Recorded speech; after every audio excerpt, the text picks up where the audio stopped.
one of the Ghosh brothers, who were the kirtan singers.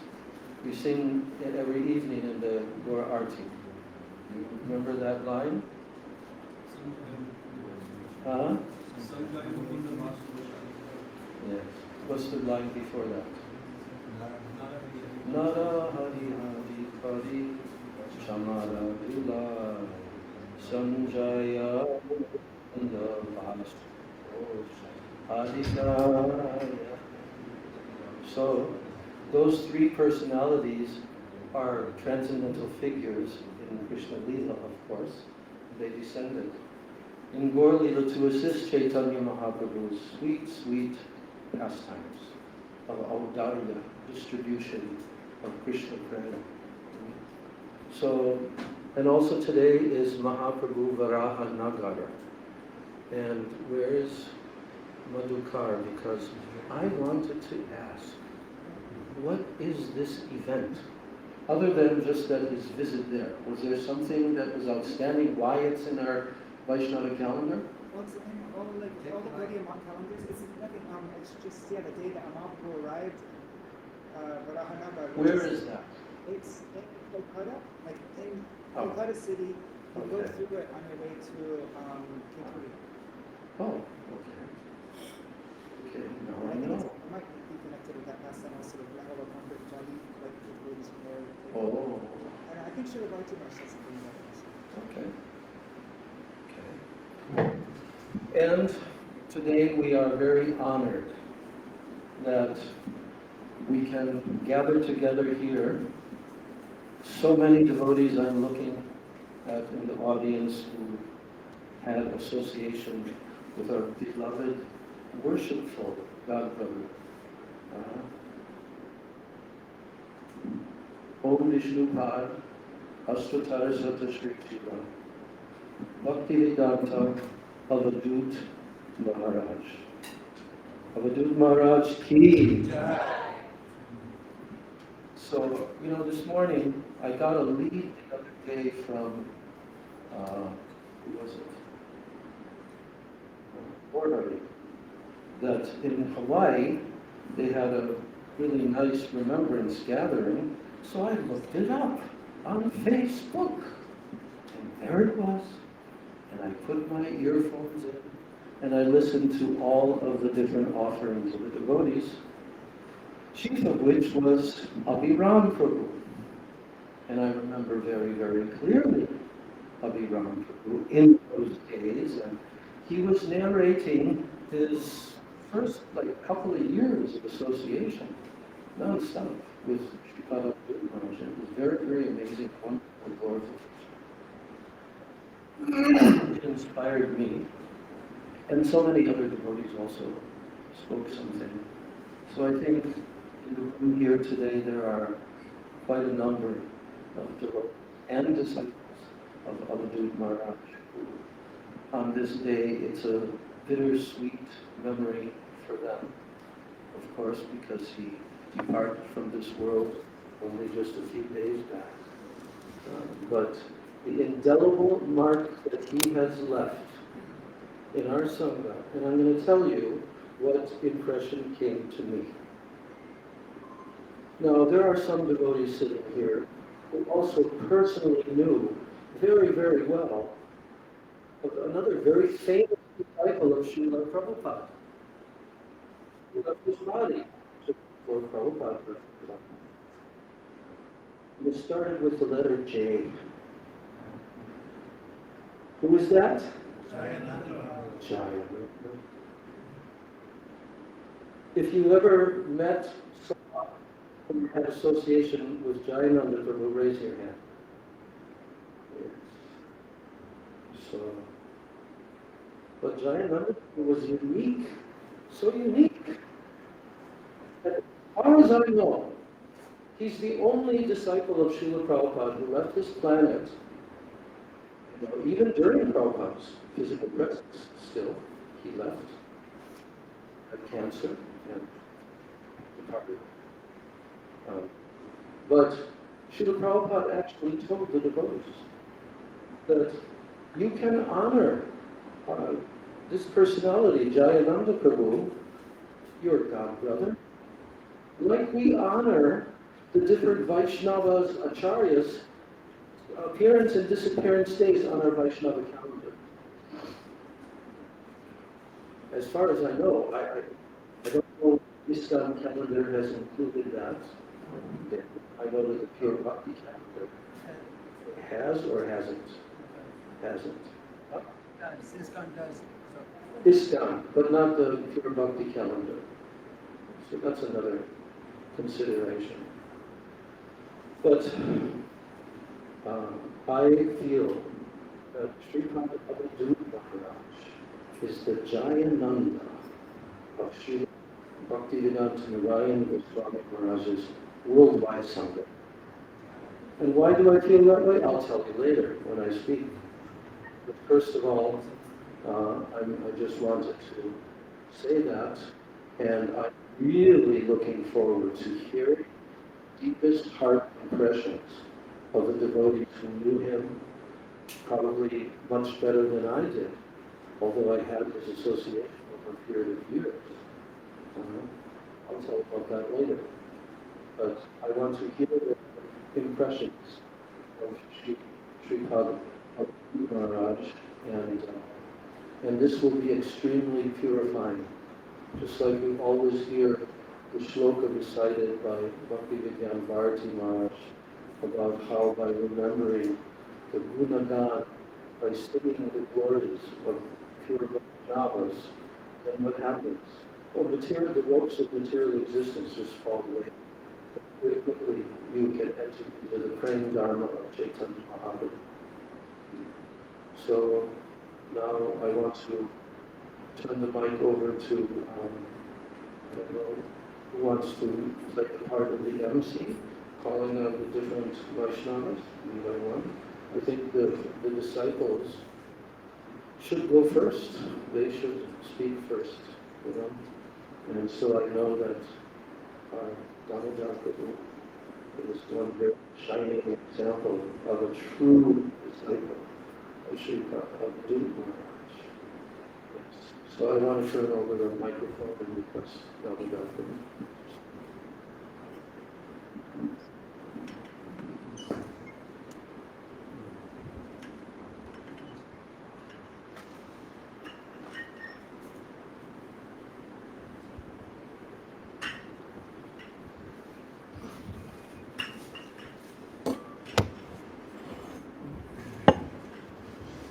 Madhukar, you want to aim this? Do you want to aim it to each speaker?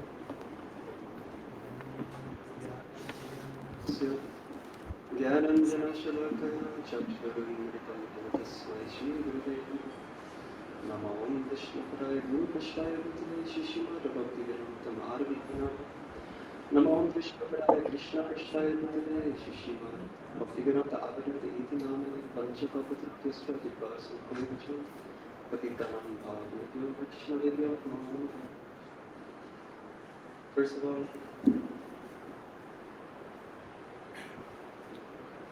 all, I'd like to offer my obeisances to my Guru Padma, Om Vishnupadasasta Shishila Bhaktivedanta Maharaj Goswami Maharaj, and my Harinam Guru, Om Vishnupadasasta Shishila Bhaktivedanta Avadhut Maharaj, all Rupanuga Gaudiya Guru Bhagavan.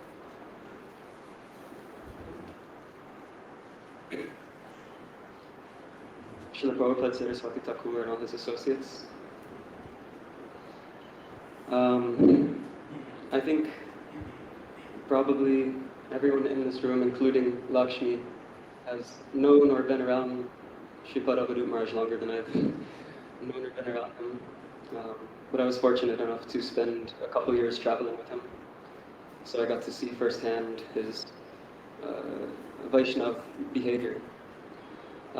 First, I'll tell a small biography. In 1946, January. In January 1946, he was born in California. I'm not sure what city. He was born in California. And as he approached his 20s, he was becoming more and more detached from material life. He was becoming very uninterested in what this world had to offer. And in 1968, while he was walking on, I think it was Berkeley Ave, one monk gave him a card that had the Maha Mantra written on it. So he would keep it in his car and he would chant it every day as he was driving. And eventually this chanting started to take over his mind, and he became very uninterested in prior activities.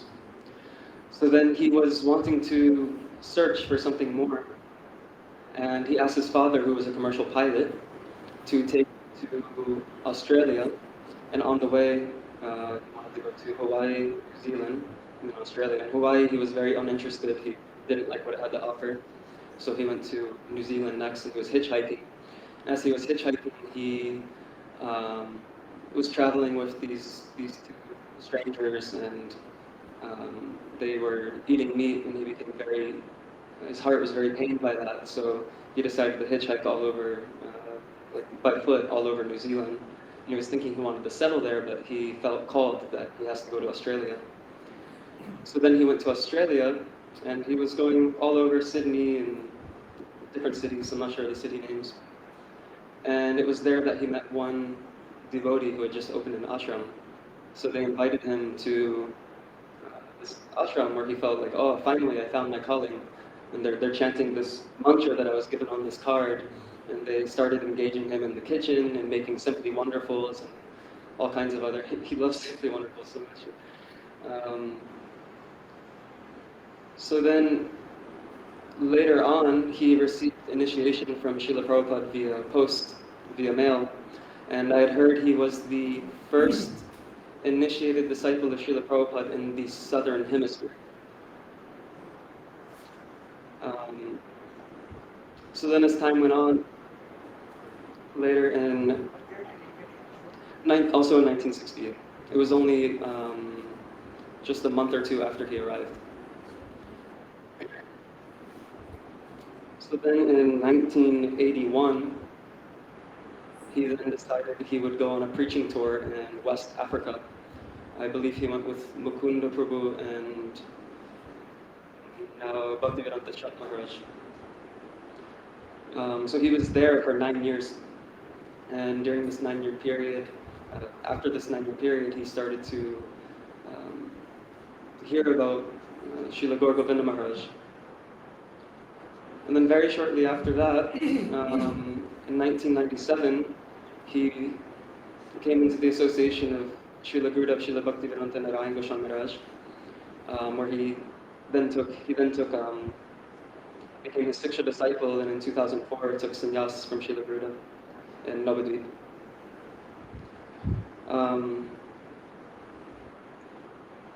In 2018 is when I met Bhaktivedanta Avadhut. I myself was in my 22, as he was when he was finding out about all this. And I had met one of his disciples in North Carolina, Krishadas, who shared with me all this knowledge from Bhagavad Gita and Bhagavatam. And I became very interested when I went home later for those, it was like 6 hours from my home. And then for those 2 weeks, I was praying continuously, please, Krishna, you have to send me Guru. You have to send me Guru. I don't know how to find one, so you have to send me. And then next thing you know, this big hurricane came, so I had to evacuate. So I went to the devotee's house for 2-3 weeks. And it was at this time that Avadhut Maharaj was driving from Sydney, Texas, at the new Gokul farm. They drove, I don't know how, he drove from Texas all the way to North Carolina. I think it's like 18-hour drive, something like that. A small car, big motor. Small car. This little cube Honda thing. So the devotee telling me, oh, he'll be here. He's coming for the second time only, and he's driving all the way from Texas. So it'll be some time, maybe 5 p.m. he'll arrive. So okay, we have time. So that night I went to go to sleep on the couch, and then at like 5 a.m. the door just flies open, and I see Avadhut Maharaj just standing there, kind of looking around, like checking out the place. And he walks in, and everyone starts to panic, and shuffling around, trying to organize things because we weren't prepared for 12 hours earlier, an 18-hour drive. We weren't expecting him to be so early. So then they told me they have to prepare, get Vogue and prepare all these things. He told me, don't worry, he's going to take tests. You don't have to worry about anything. So I'd never been around a sannyasi before. I didn't know anything. I was maybe like 3 weeks into Krishna consciousness.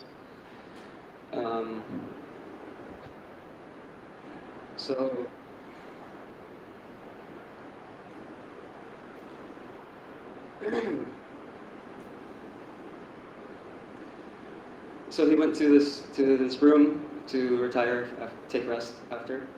And right when the devotees left and closed the door, he came out and sat on the couch. So I'm like panicking. I don't know how to serve a sannyasi. I don't even know what a sannyasi is. So I just sat on the floor in front of him and was waiting for any instruction. And he just looked at me very quickly for like 20, 30 seconds. So, you want initiation, don't you? I was like, yes. That's what I've been praying for. I said, okay. Your name is now Damodar, and in 2 weeks we'll do a ceremony. I was like, okay, 2 weeks or maybe the following weekend, I can't remember. So, okay, what do I do? So shave your head, get ready. I was like, okay. So that was how I met Sripad Avadhut Maharaj. And at this time I was in the military. I was based in the East Coast, North Carolina, like on the ocean. I met him in Asheville, North Carolina, so it was like 6 hours away. And he told me to come to India with him. And this was in September, October. He told me in February, come to India with me for 1 month. So, so I didn't have any leave or anything that I was able to take from work. I didn't have any money, but I just put it on the credit card, and I told my higher up, I said, I'm going to go for 1 month. He said, you only have 3 weeks you're allowed to take, right? I said, you have to take care of, like, you have to put it in the books or something, because I'm going. And so then, by some amazing arrangement of just wanting to follow Sripad Avadhut Maharaj's desire for me to go with him to India, it was then Christmas Eve, and I was working a 24-hour shift. And at 11:59 p.m., I get an email on my government laptop, and suddenly I get this email that says, your medical separation from the US military has been processed. You're getting out in 2 weeks. So just like that, my whole contract was up. I don't have to worry about leave. I don't have to worry about bosses or anything like this. I can just go. I don't have any more contract holding me back. So it was a wonderful arrangement of Sripad Avadhut Maharaj. So then I came to India, and he ended up not coming for some time. I think he went to, I can't remember where he went. He went to some other country first, maybe in South America, I can't remember. But during this time in India, it was very overwhelming. And I started to have really, out of nowhere, I just started to have really sharp doubts about the whole process and everything. And I was supposed to leave, my flight was in 2 days. And everyone I came with left. It was my first time in India. And 2019. I was staying, for some time I was staying in NVT, and then some time I was staying in Radhivunj.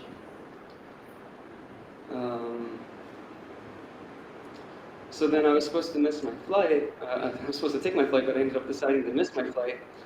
And everyone else left. I decided I've lost all of my inspiration. I've lost bhakti. I've heard the only way to get it back is serving Sri Guru, so I'm going to stay until he comes. So then he called me, and he was like, oh, I'm arriving in 3 days. I said, perfect. So I went up to Delhi and met him at the airport, and we came to Vrindavan. And it was almost immediate. My faith came back, just immediately upon seeing him. And from then on, we traveled together, maybe 1 or 2 months in India, 1 month in India. And then we went to Bali, where there's Atmaram Ishwar Prabhu. He's opened one temple in Bali. So we were staying there for maybe 2 weeks or so. And then he wanted me to go to China with him, but I couldn't manage that at the time.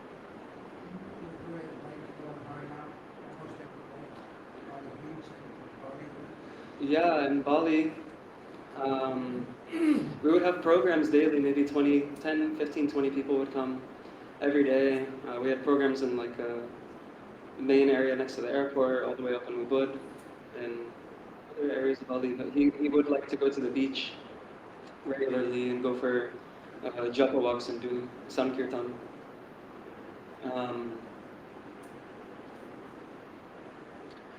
So then later on, I came back to America, and he had just came back just 1 month later, so I had heard he was at the farm in Texas, so I went to go see him. And I ended up staying at the farm as long as he was there, and then Sri Lokanath Prabhu, he told me we were going to do this Bhakti Beehive tour. It was like a grand via RV with a trailer, and we had this 20 by 20 octagon shaped tent, and we would set up an altar and do book distribution, Sankirtan. We started in Texas and worked our way to Southern California and all the way up to like Washington border of Canada and back down towards Southern California. And then during that time, it was myself, Sri Lokanath, Devendra, some of you know, and other people were joining along the way, and most of we were trying to get in contact with all different like festival venues and stuff like this. We're trying to get in anywhere and just set up. Sometimes we even just set up in empty parks and just made a whole festival of our own. But also, Srila Avadhut Maharaj was with us for those whole 6 months. And we were living in just one small, medium RV this whole time. So I really got to see what is his behavior, how does he act, how does he practice. And day in, day out, he was the same, all the way through.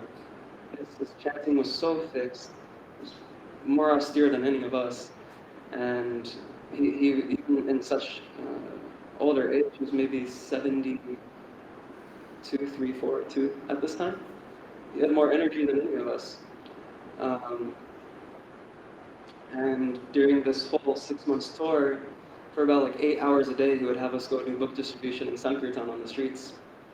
We would just set up, sometimes walking, sometimes setting up tapestries, sometimes going into really scary areas. So it was, he really had this mood of just wanting to give. He just wanted everyone to know about Krishna consciousness, to know about Mahamantra, to get these books of Srila Prabhupada and Srila Gurudev.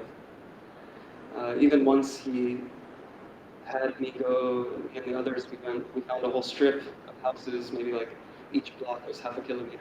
We had to knock on every single door. We went up and down all these strips, knocking on all these doors, offering books. If we found a garage sale, we would try and trade books for garage stuff. And just any excuse to give books out.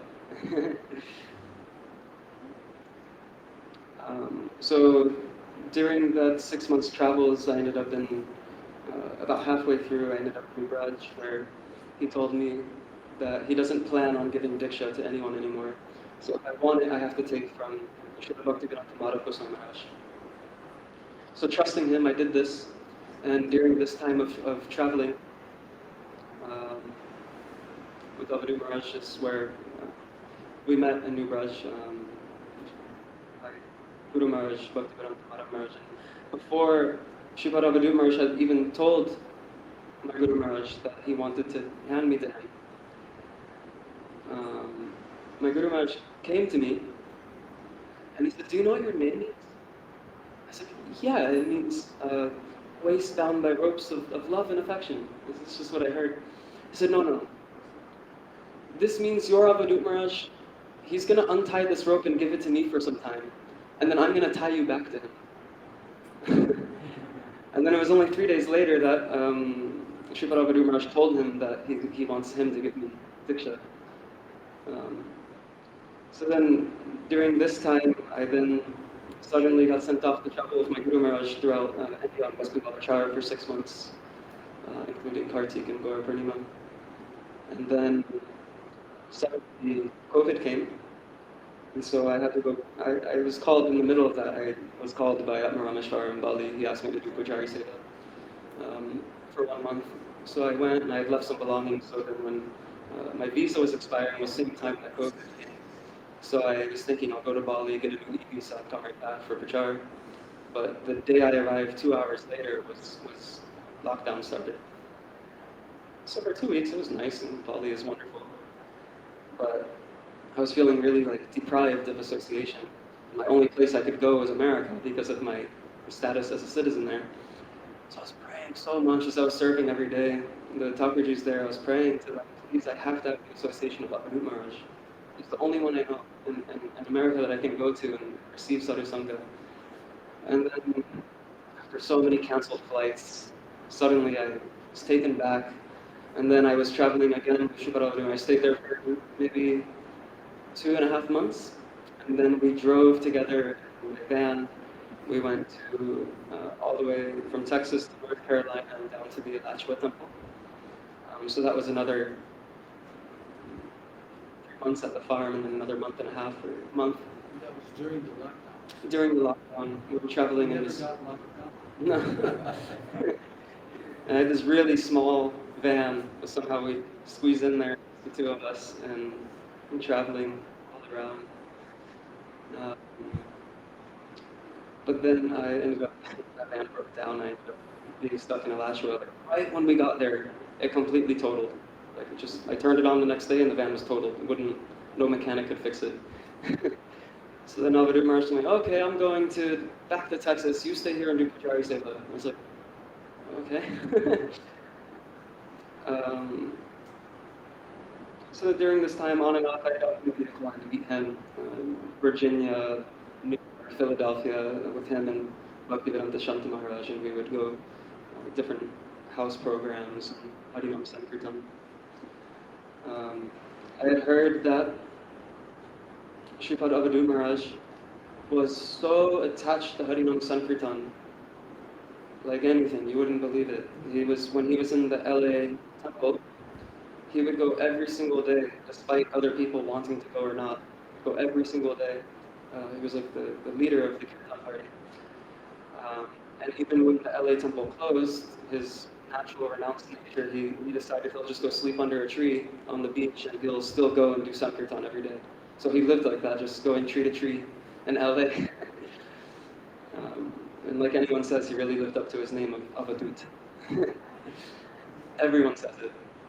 One moment he's in China, next moment he's in Brazil, next moment he's in India, he's back in America. He was really unconventional too. He did things his way, and if you couldn't follow that program, you were left behind. But during this time of traveling with him, I would see that he was the most humble personality I'd ever seen. He was just very quiet, very internal. But if anyone asked anything, he would give all of his time to answer it in such a simple way.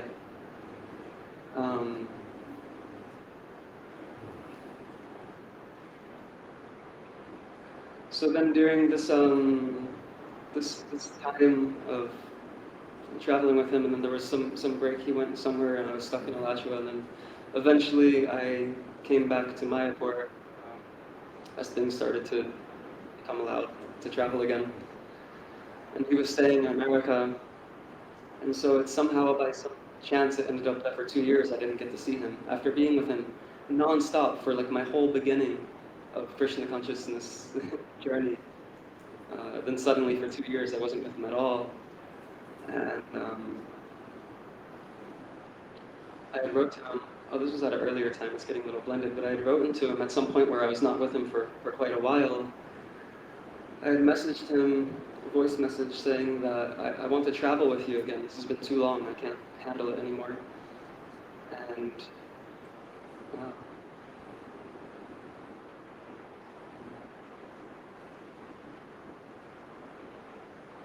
his last message I ever got from him before he kind of stopped talking and all that, last message I received from him was, "You already live in my heart, so you should travel with me forever."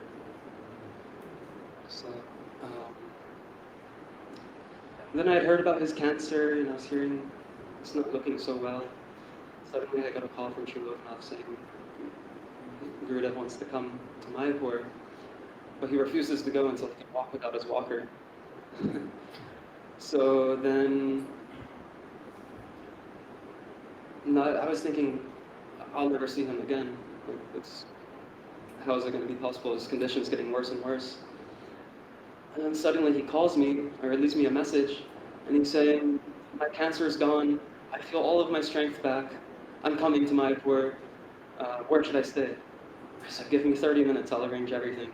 So I got back to him, I arranged that with Srikanta Prabhu, that he can stay here, Bhaktivedanta Kunj.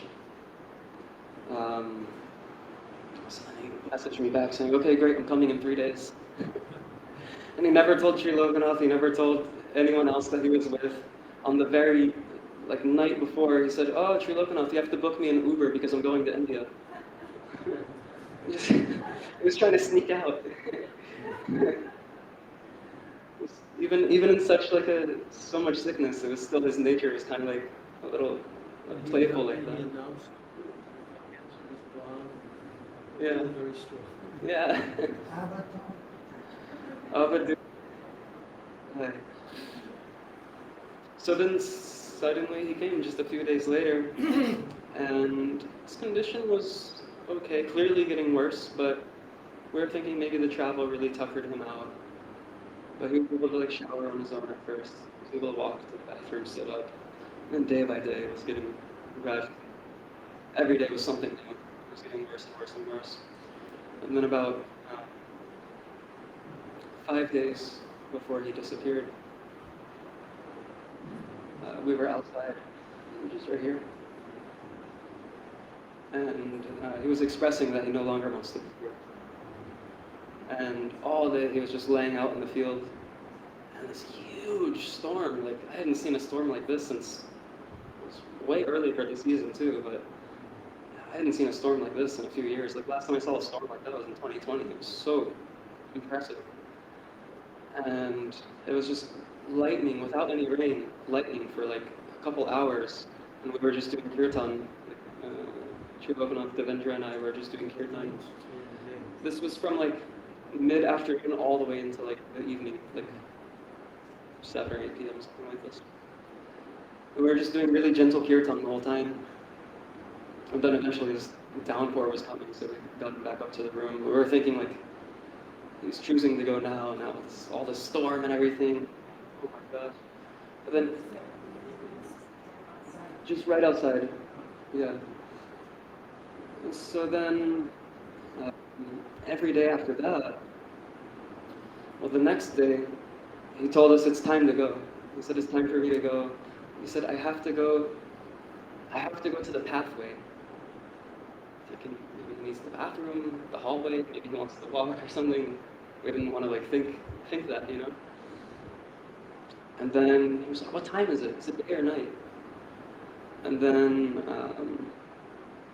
after that he was saying, it's one choice or the other. I have to decide. So then he asked us to sit him up, and he's sitting fully erect and full lotus, his legs crossed, and he was holding this Rudraksha, and he was trying to leave his body. And this would happen about 3 to 4 times a day, every day leading up to when he actually left his body. So it's very mystical, this nature. Despite how sick he was, somehow when he was deciding it was time to go, he couldn't even sit up out of bed without some assistance. I think most everyone here saw it. But when he would decide he wanted to go, he would get sat and straight up, and sometimes japa, sometimes with a Rudraksha bead, and he would just close his eyes, and he would try to leave. So this was happening 3-4 times a day for the last 4 or 5 days leading up to his disappearance. And then came the time, it was 6:40 a.m. when he left on Mahadwarasi leading up to Gaura Purnima. Devendra and I were thinking, we'll go on Parikramar real quick and come back. We'll be back by 9:30, 10 a.m. latest. And right when we were one kilometer from Mamagachi, we got a phone call from Sri Lokanath saying, turn around. Maharaja just left. So then we started making all the preparations. I went to Chaitanya Gauriya and I requested a garland from Nityananda Prabhu. From the Panchatattva deities, I requested garland from the Pujari to it. And I called my Guru Maharaj and he told me to put this garland around his feet and put tulsi on his head and tongue, lips. And then so many devotees were coming, and everything suddenly was just getting arranged. They were thinking maybe samadhi will happen at Kesavji Gaudiya Math. There was some stuff that came up that it couldn't happen. So it was decided what else to do. We have to do cremation, and we know that Bhakti Swarup Siddhanti Maharaj was also cremated when he left this world. So we're thinking, okay, this is no issue. There's no disrespect by doing this. So yeah, then this big procession came. So many devotees from Kesavji Gaudiya Math and all over Mayapur came. We went on this big procession. I think many of you were here. We went on this procession with Sankirtan to God. We did the cremation ceremony. Now I actually have his urn, like his ashes is urned, and recently was told that we can do his Pushpa Samadhi to where the other Samadhis are, just a couple Samadhis to the left of Gauranga Setu Bridge in Navadvip. So I'm not sure of the date that's going to happen, but when we find out, I'll write into the group chats and we can arrange. Also, Padmanabha Maharaj told me that they saved some flowers from his garden, which they intend to use as Pushpa Samadhi, that even in America they can use. Yeah, so some flowers were saved, the flowers that were around his feet, and some of the cloth was torn off. And there's plans for there to be a Pushpa Samadhi in New Gokul, maybe other parts of America too, I don't know, but also there's 2 or 3 locations in Mexico where Avadhut preached very heavily. He was even on radio shows and TV shows, and so in Mexico also they're going to be doing Pushpa Samadhis as well. Okay. I want to hear from everyone else because I think all of you have had much more association than me. You've known him since, some of you have known him since the 70s, 60s. So I'd like to hear out. Vanchakopatrupishcha Patitanam Bhavniko Vaishnavyo.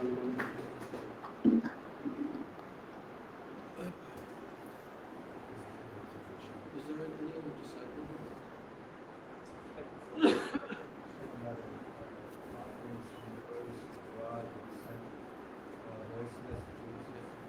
No other disciple physically present here?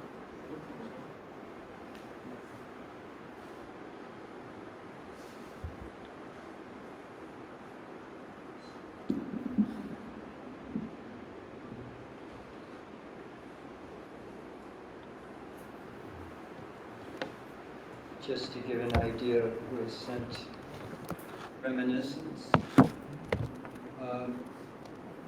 Hari Sori Prabhu, who was brought to Krishna consciousness. He's here in Mayapur, and he's sent, I have not listened to it, he sent a voice message. And when he was in, it was described by Damodar Prabhu that there was a devotee in Australia that he met. That happened to be Prabhupada's first personal servant, his personal servant in 1967.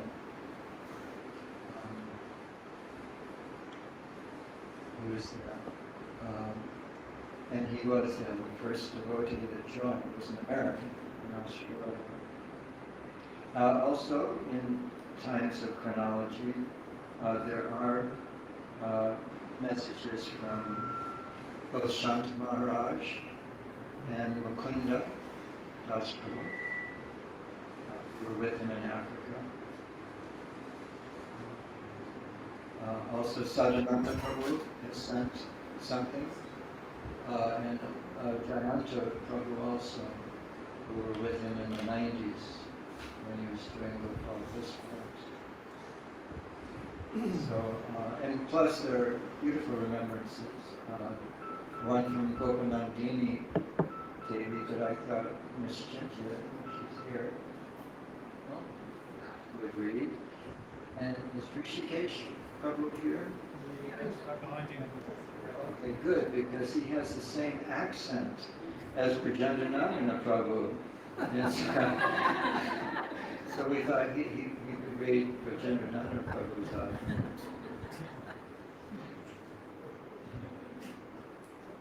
And I wish Cindy was here.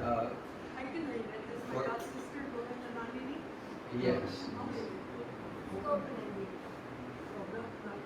Yeah, when Nishinti is here, we have such precious memories.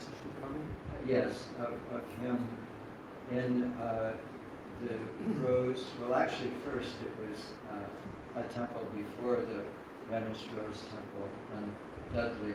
There's a house there. So we were two, actually, including him, we were 3 of 7 trustees of the International Gaudiya Vedanta Society, 3 Prabhupada disciples. So we weren't, could never be a majority, but fascinating things. How he would behave not only in meetings, but completely ignoring them, because he knew that Prabhupada didn't like bureaucracies, and this is what it was. His first time was in ISKCON in Prabhupada's time. They didn't have such things, and things went more quickly. But Maharaja's standards, and he's Avadhut, but he never neglected the mood and methods of his gurus.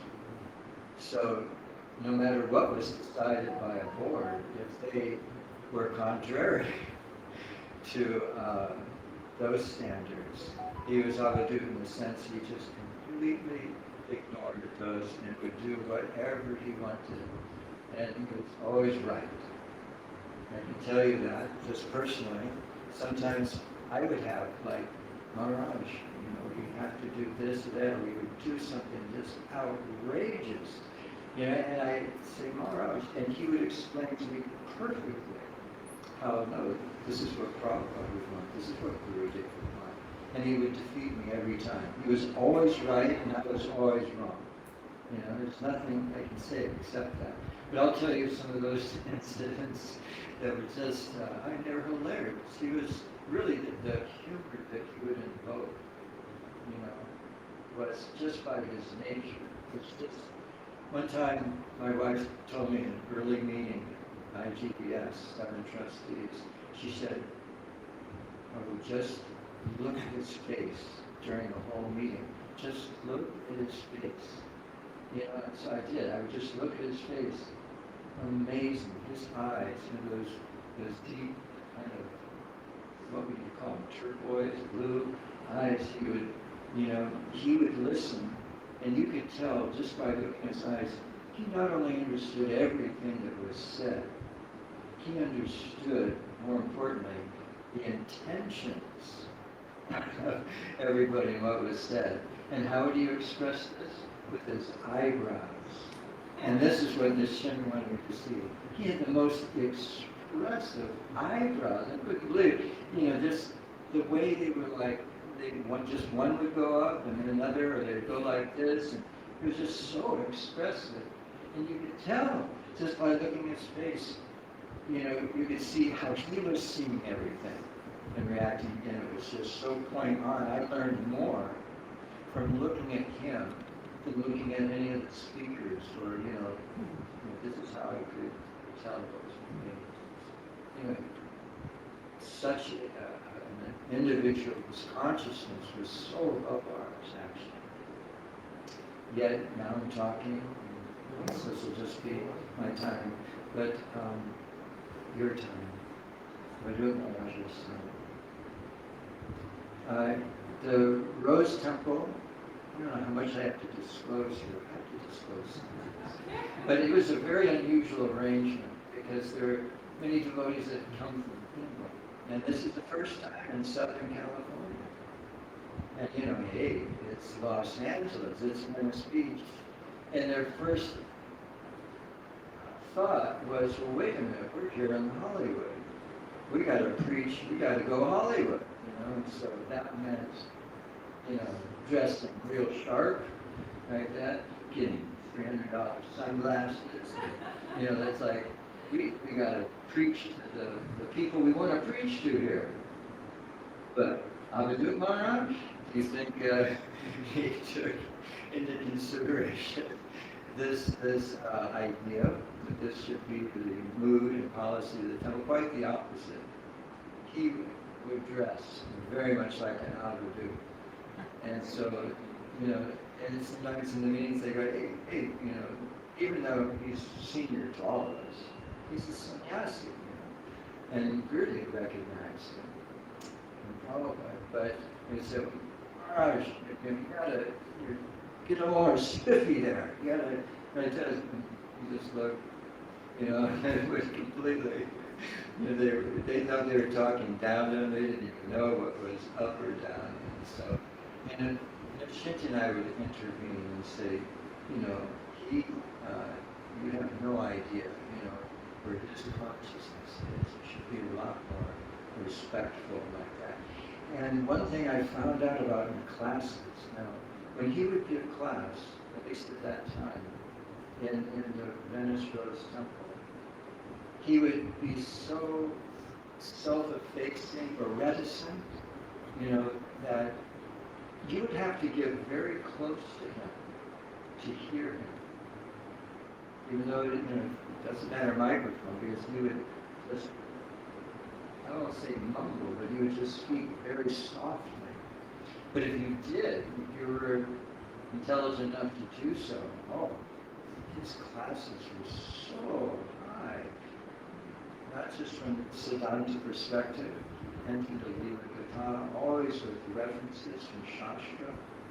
But he would never do it, in a I want to say, a way that would promote, himself. He was so reticent. So he never wanted to, assume the position of which he was qualified. He just always wanted to stay Avadhut. In so many situations in the temple, because there was one side that was thinking, okay, well, wait a minute, who's coming to the temple here? You have basically two broad categories. We were right on the borderline of Santa Monica and Venice. And up to the north, into Santa Monica, there were a dozen yoga studios. And down to the south, into Venice, there was another dozen yoga studios. And so who was drifting by, curious about this temple? All these yoginis. But what other element is there in Venice Beach? There is the very distraught, homeless population, mostly men, that are really, really in a bad way. But Avadhut Maharaj never bent on this. He said, Lord Chaitanya and Lord Nityananda have come to save the most fallen. And it's our mandate from our gurus too. We're to go there. So he would take the Sankirtan party, the Harinam Sankirtan party, daily. Would go down. We joined him at times, but not as steadily as he was. Every day. And of course, he would bring them back. The ones that at least wanted some prasadam. And then you had all the yoginis coming, right? And so the culture clash was just something else. It was funny. It was funny even at the time. But of course, there are those that say, well, wait a minute. These ladies have careers, yoginis, they're vegetarians, have money. Whatever it was thought that we should cultivate that side. But then on the other side, what do they have? Nothing. They're not even well behaved or bathed. But Maharaj was adamant that we have to help these people. And how could I argue with them? Because even though I had a sentiment one way, he had arguments another way, which were easily able to defeat those sentiments. And sometimes he would even move into the temple. At one point, he just because the board, the temple board would say, okay, we've got to be clear. We can't have any drug addicts. We can't have any crazies here. And then right after the board meeting, Avadhut Maharaj would invite, 3 godbrothers, probably disciples, who were big book distributors and had a history and were presently distributing books. They just also happen to be cocaine addicts. And he just moved them into the temple. And I said, Maharaj. And then on the other side, he would invite certifiably, have been in institutions, crazy people, and I said, Maharaj, we just had a meeting, and he'd go, what is the temple for? What is the temple for? It's a hospital. These are our godbrothers, and they're distributing Prabhupada and Gurudev's books. What can I say? He was feeding me. And the crazy people, it's a hospital. If they stay here, engaged, they will get purified. What is the temple for? What can I say? He was right. So that's what I'm saying on all these points, even though it looked totally bizarre. That was his Avadhut thing. Actually, his policies were based very firmly in our Vaishnava traditions. So he was an Avadhut, or very unconventional, according to any kind of mundane social standards, but his same Avadhut nature kept him very much close to the heart of our Guru. That's enough for now. I actually thought of so many things, but I want to hear them. So, just to give you another example, I can't say this, because it was hilarious. Actually, it was very serious. But there's this boy born of Vaishnava parents, actually very well-known Vaishnava parent. And he moved into the temple, even though he was Barney, as the British guys would say. But we had arranged for him to have counseling from the state of California. And he had a personal counselor hanging there to the temple. And he was taking psychiatric drugs. And the counselor assured us that, if he just stays with his programs, I will get him an $850 a month allowance for life. We thought, oh wow, this is great for him. And for life, he'll be, safe, because he was a person who had been homeless, living in the streets and this and that, and his father was very happy and all that. But what did Avadhut Maharaj do? He very perceptively saw, and he was right. He said, this counselor of his, he's grooming him. He's a predator. He wants to exploit him sexually. He's like, yeah. And then, when he came and, I got to see through Maharaj's eyes, I'm like, oh my God, this is true. And so he got him to stop taking all the psychiatric drugs, because he said, if you have faith in the process, if purification takes place, he won't need these things. He says, if you don't believe that, then what do you believe?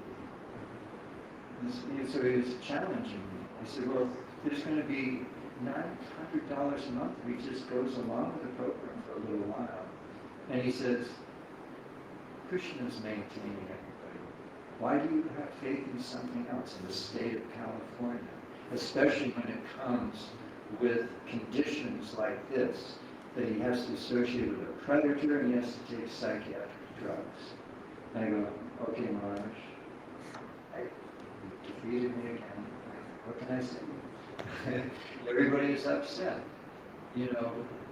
So many were.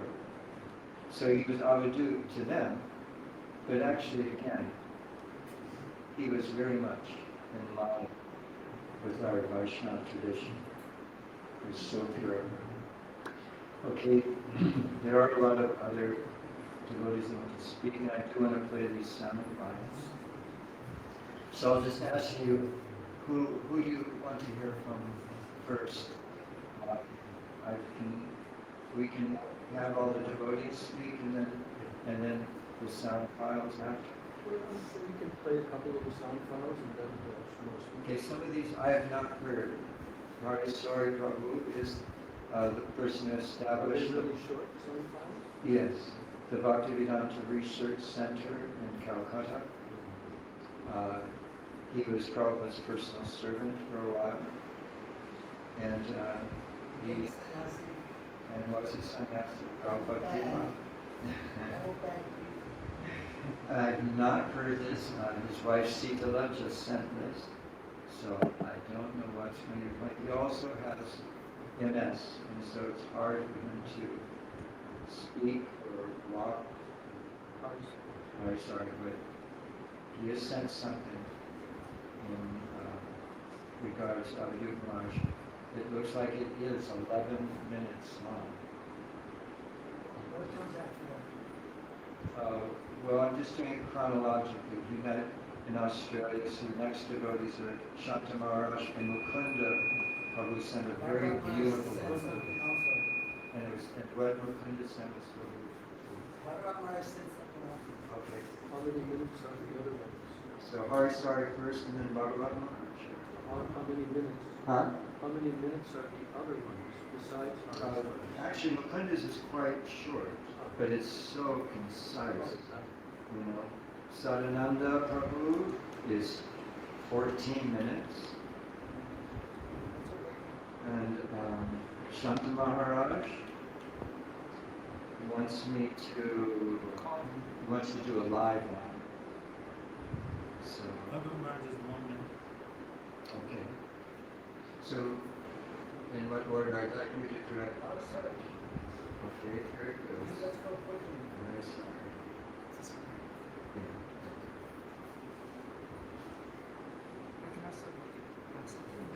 Well, don't look at it fast. That's natural voice. He already has it. Hare Krishna.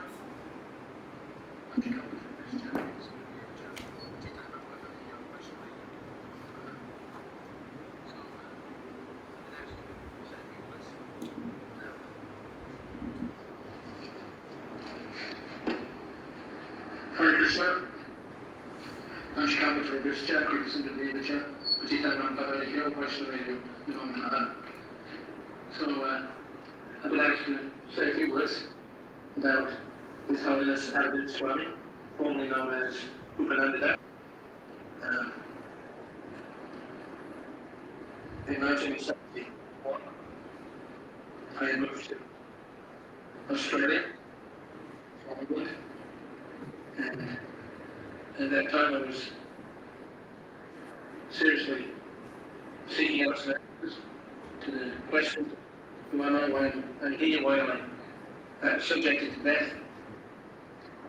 And so when I arrived in Sydney, I put on one day off the boat, myself and a small group of friends, we met the devotees for the first time, and I brought a bag of everything from them. After that, I went to northwestern Australia for 6 months to earn some money. Whilst I was there, I was kept in isolation of the place, and I would read through the contents of the Bhaktivedanta. At first, it didn't really become apparent what it was all about, but I knew that there was something about this literature which was important, and so I kept it whenever I felt the need. I would take the magazine out and read through the in different articles. By Christmas 1971, there was material fried, and I decided that I needed to go back to Sydney to find these people. And I'm still in the magazine, and then see if I could get the answers to my questions. So I travelled back in January of 1972. I had a stopover in Melbourne, back to Sydney, and I had a 8-hour stopover. So I thought I would take a walk around Melbourne, which I got in trains to. So as I was walking around the city, I heard the tea campfire, and I came around into the city square, and there was a small group of devotees chanting, and so I was very happy to see that. And so I went up to one of the devotees that was selling Patriotic magazines. The person that I approached was looking at the room. So when we got talking, I had one burning question. What is God? So I asked looking at the room. So to his credit, he read the 3 or 4 different issues about the Godhead that he had with it. And as soon as I asked this question, he immediately went to the lead article, one of the back of my heads, and Prabhupada gives a description of God in this article. And he read it out. God is omnipotent, God is omniscient, God is everywhere, omnipresent, and God is a person, and his name is Krishna. So I kept my finger in the spot in the magazine where the description was given, and Padmanabha was quite excited. And so they came up and actually asked him who God was. So I just tried to persuade him, and I told him that I'm actually on my way back to Sydney to find the temple there. He was very enlightened, and he told me, oh, we just started a new temple here in Melbourne, and he would come and stay with us. But I was at that point not quite on the point of surrender. But I like to put it to a gentle person, and very serious as well. So I went down by the riverbank in the railway station, and I read through this description that Prabhupada had given, and I had an epiphany. It was a moment of realization. I stood at the God I exist as a person, and I read Prabhupada said his name is Krishna, and this is amazing. You've got a name. So from reading this scripture, then I realized that this is true. God is everywhere. He knows everything, and he's in control of everything. Then there's nowhere where God is knowing everything. But he doesn't know where I am. So I think I actually accept this, and I have to join these people. So that was it. I did in fact join the temple a couple of weeks later, February 1972, and I met with the member again later on. The Christian consciousness movement expanded in Australia, and we had a good relationship. He was a very friendly guy, and serious about particularly his devotional life. So he was the second person that I met, second devotee that I met. The first one was Maharaja, wife of Sripad in Utah, Spanish school, and she had told me that first back to God in 1971, and then we can install the second back together in some time. So that's just about where we are. Over the years, we've done our services in different places. So I never had a chance to really work closely with them again. But I'm very glad to hear that you came here to my airport and that it's successfully recruited for you here in India. So that's all glorifying. And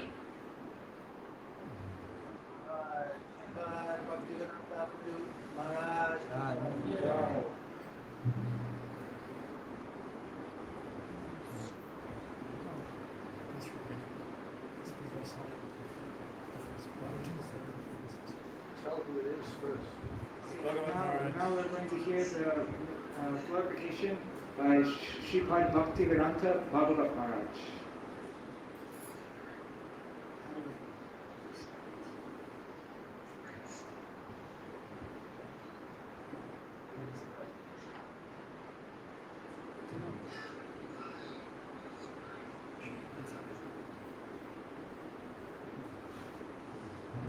Hare Krishna. I just wanted to say a few words about Sripad Avadhut Maharaj. He was a very great soul, and I was very fortunate to have his association. I really appreciated how humble he was, and I used to think about emulating that humility, or trying to learn how to be humble like him, because he was such a sweet, humble soul. But he was also completely independent and did whatever he liked, because he always liked to do what it was that served the Vaishnavas and served Krishna. He was a great saint, and I was honored to be present at his disappearance. I humble obeisances of the lotus feet of Avadhut Maharaj.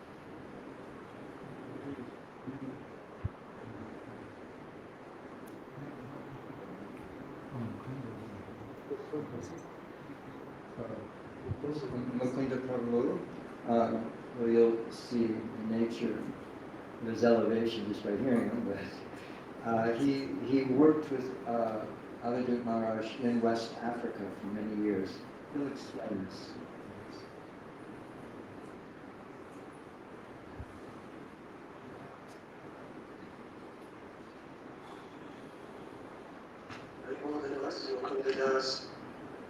From Alachua, Florida. Myself and Pujapad Avadhut Maharaj, we spent much time serving together over the years. Beginning when he came to serve in Africa back in the 80s. And at that time I was preaching in Africa from 1979 going forward. Maharaj came both to Ghana and to Nigeria and did much service there in West Africa to help establish and pioneer Srila Prabhupada's movement. Maharaj also had spent a great deal of time when he first came to Srila Gurudev. We were able to spend some time together. Very happy that both of us had realized that after serving Srila Prabhupada's mission in that way, that there was a great blessing that we would have now mutual service to Srila Gurudev. Maharaj was very much detached from the material world. He looked forward only to traveling and preaching and doing seva. And all the while he was doing this, he was very unassuming. He was not demanding any post or demanding any posture. He simply went about serving Gurudev in a very quiet and humble way, but inspiring many devotees throughout the world. Maharaj never thought so much for his own welfare. He visited places, only thought if that place was suitable to possibly do some seva to Srila Gurudev. He never considered comfort. If he came and there was no place to stay, but I would accept the most humblest of accommodations, whether it was sleeping on a couch in the front room or somewhere in a small corner. He would take some rest. So Maharaj obviously was in our presence, demonstratively such a great example of what it means to be a sannyasi. So I'm praying ongoing that Maharaj will bestow his mercy on me and remember our fond times together and the saving that we've done together, and perhaps give me just a drop of his wisdom and humility. These are two very foundational things to the teachings of Mahaprabhu. Pranada Pisuni and Mahaprabhu was Vairagya Pradhan, means he was by foundation toward detachment from the world. So Maharaj was a complete exemplar of that. And again, because he was so unassuming and so humble, you never felt it by him posturing himself like that.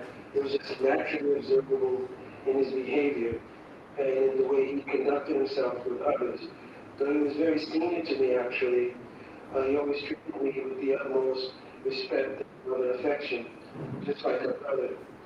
So again, I'm praying to Maharaj that he may bestow his causes mercy, and that we have found complete success in his Bhajan city at the lotus feet of Shri Radha Krishna Yukula Mahaprabhu.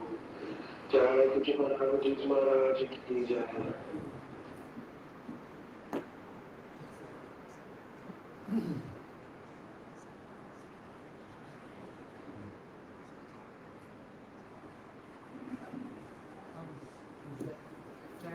He also sent a written offering.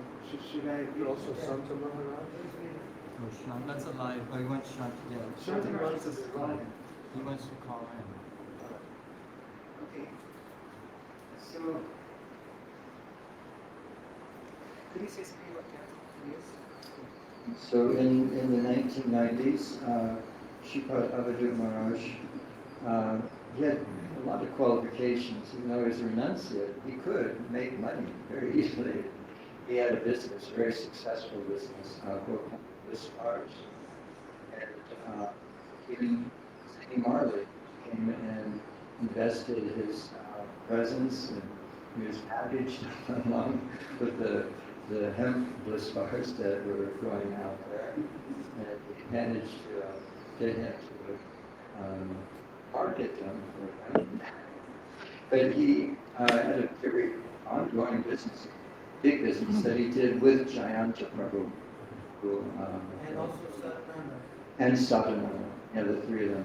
That's when I first met Avadhut Maharaj, and I was impressed mostly that he had found the Gauravinda Maharaj and learned first about Gauravinda Maharaj. And so he had this business, it made a lot of money. And I said this before, I'll say it again. With the money he made at the end, when he decided to just retire and surrender to Gurudev completely, path of sannyas, he, instead of paying the taxes that were due, that's how Chaiva Dharma was first published. Avadhut again. So here's the remembrance of Jayanta. So unfortunately, I won't be at the April 6th remembrance of Avadhut Maharaj Festival. Kindly accept this humble, loving offering at his lotus feet with application.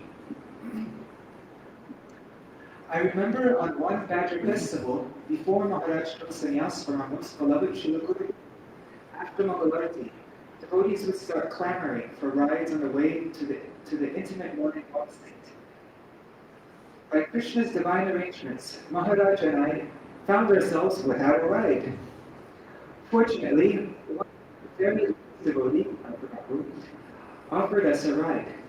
When we got there, from a distance, we could see the mass of numerous devotees. We paid our dandavats towards them.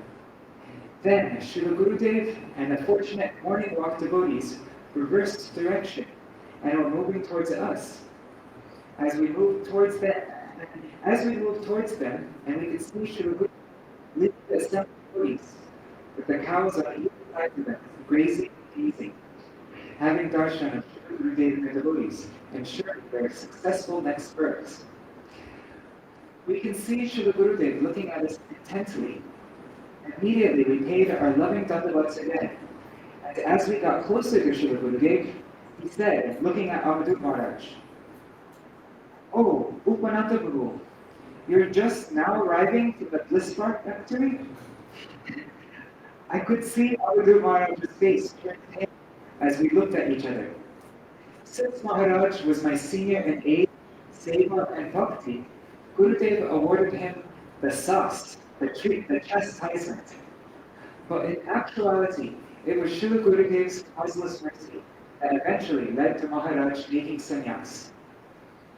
I've since learned from this, when I too received my chastisement from Gurudev, that even though, as conditioned souls, it's more palatable to receive a pat on the head, the spiritual reality is that being chastised by Shri Guru is more potent for our edifications, as we are then reminded of our true constitutional position as a servant of the servants of the servants, and less likely for us to become puffed up with praises and always reminding ourselves to be a humble fool at the lotus feet of Shri Guru and Shri Gauranga.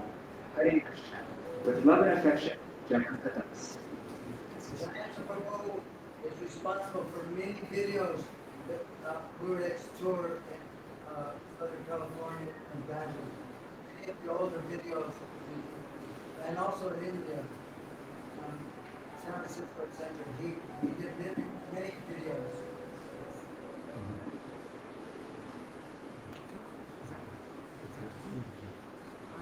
So what's next? Who's Shanti Maharaj, is he available or not? Shanta Maharaj. We'll have to call him. Okay, so maybe while we're I also have an offering from Vrindavan Lasmi, not any time. Yes. Maybe we can call Shanta Maharaj in the meantime, maybe wait, and then we'll have somebody else. Maybe we can go through Gopanandini Mataji's we can read that you know Gopanandini's great.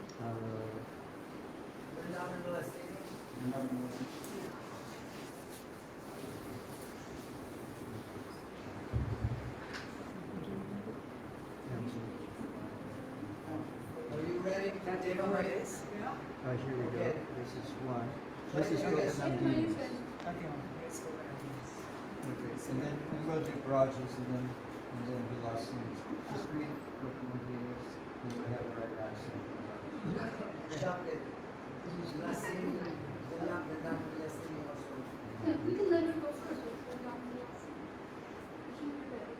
Just have them ready so we don't have to wait every time. Okay, this is a collection of offerings from Nandini Jagana in Switzerland and Vrindavan Vilasini. This is for the disappearance of Sri Govinda Ghosh, prayers for Avadhut Maharaj on the occasion of his farewell ceremony. Thakur advised, "My friend, you are being washed away in material nature, nature's waves of time.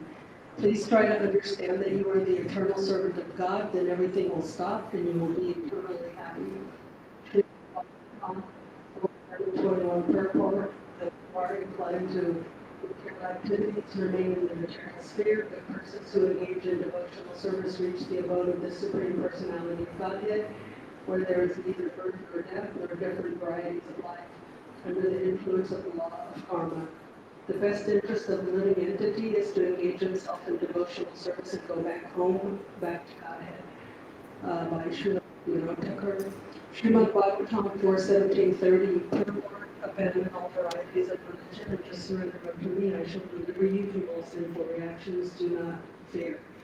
Srila Bhaktivinoda Thakur says, "My dear Lord, whatever I have, even my mind, the center of all material necessities, namely my home, my body, and whatever I have in connection with this body. I now surrender them to you. You are not completely independent, now completely independent to act however you like. If you like, you can kill me. If you like, you can say it. In any case, I am your servant, and you have every right to do whatever you like. My dear living entity, why are you being carried away by the waves of Maya, as stated in Srimad Bhagavad Gita 1861, Ishvara Sarva Bhutam, Pradeshe Arjuna Tishtati, Brahmayan Sarva Bhutani, Dhamma Maya. Sorry if I messed that up. The Supreme Lord is situated in everyone's heart, O Arjuna. It is directing the wanderings of all living entities who are seen as on a machine of the material energy. The living entity is carried in the machine, the body, through so many species of life on so many planets. Therefore, Bhaktivinoda Thakur asked the living entity why he is being carried away in these body machines to be placed in so many different circumstances. He advises that one surmounts the waves of Maya by surrendering unto Krishna. When Indra came to Lord Brahma this time, Lord Brahma told her to stay with him for another 5 years and hear from him. In this way, after Indra had resided with him for 101 years while observing the vow of silence, according to him, this is destruction. He said, this body is mortal and within the grips of death. In reality, the soul is shariri, the embodied. The gross body of 5 elements and the subtle body composed of the mind, intelligence, and thought are the 2 coverings of the Atman. When the soul attains his constitutional position and thus becomes pure whenever he hears or sees all blissful, he is the topmost person. Eternally in union with the Supreme Soul, he resides in the spiritual realm, immersed in the bliss of divine play. By the mercy of Sri Guru and Sri Bhagavan, the meaning of all the scriptures is realized by one who strictly cultivates one-pointed bhakti for Vishaya Vigraha Sri Bhagavan, who is the object of bhakti, and Ashraya Vigraha Sri Gurudev, who is the abode of bhakti. The Srimad Bhagavatam is the spotless Purana. It is most dear to the Vaishnavas because it describes the pure and supreme knowledge of the Paramahamsas. This Bhagavatam reveals the means for becoming free from all material work, together with the processes of transcendental knowledge, renunciation, and devotion. Anyone who seriously tries to understand Srimad Bhagavatam, who properly hears and chants it with devotion, becomes completely liberated. Adopted from the Gaudiya Light number 5. If we like the infinite broadness and depth of the Absolute, how can we value anything here? This world is all relative. We must not allow ourselves to be cast down by any events here. We must go forward in our march towards the truth. We may fail any time, anywhere. It does not matter. It may be our master's will. Still we have no other alternative than to try for his mercy's grace. Sri Avadhut, Sri Swami Maharaja. Whatever we know about birth and death in this world does not apply to Srila Bhaktivinoda Thakur. In fact, instead of saying birth and death, the Vaishnavas use the terms Avibhav and Terabhav, appearance and disappearance, Prakat and Apa, manifested and unmanifested, and so forth. By using the words birth and death, a kind of harmful mood, full of disbelief, grief, and lamentation arises in the heart. But such moods do not arise when we use words like Avibhav, Sripad or Prakat and Prakat. Spoken at Sri Chaitanya Math, Sri Dalmaya Purva Srila Bhakti Prayanam Sri Goswami Maharaj, Harikatha found by Dasanadasi and Nandini Jagan in Vrindavan Velocity. Here is the Nandini Jagan's personal offering. My garland of flowers to our beloved Avadhut Maharaj and friend. I wish I were there in Avadhut with you now, dear most Avadhut Guruji, and spend some more of those precious moments in your inspiring presence. But you know that spiritually I am always with you. The gift you took at my small services while staying in our home for 3 months is so precious and unforgettable and will stay with you forever. Thank you for your help on the Bhagavad Gita for children and the Book of Krishna's wonderful incarnations and expansions. You have accepted me like a father helping his daughter to complete and finish her schoolwork. I have great respect for your sincerity and honesty and your firm faith to the Prabhupada and Sri Gurudev and Lord Nityananda and Lord Prabhu.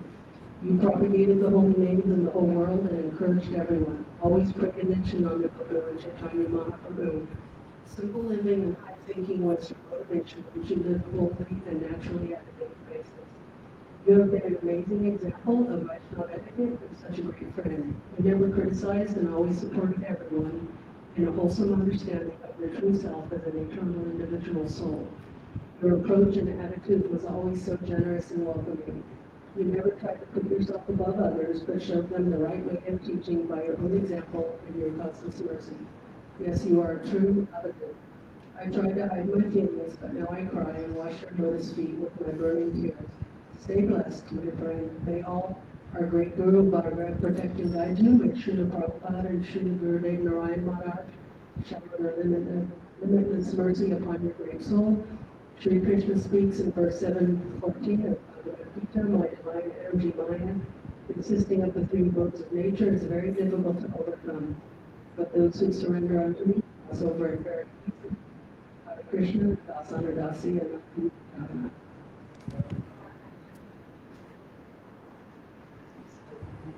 Now we're going to Rishikesh Prabhu will read the Jantananda Prabhu's offering to Avadhut Maharaj.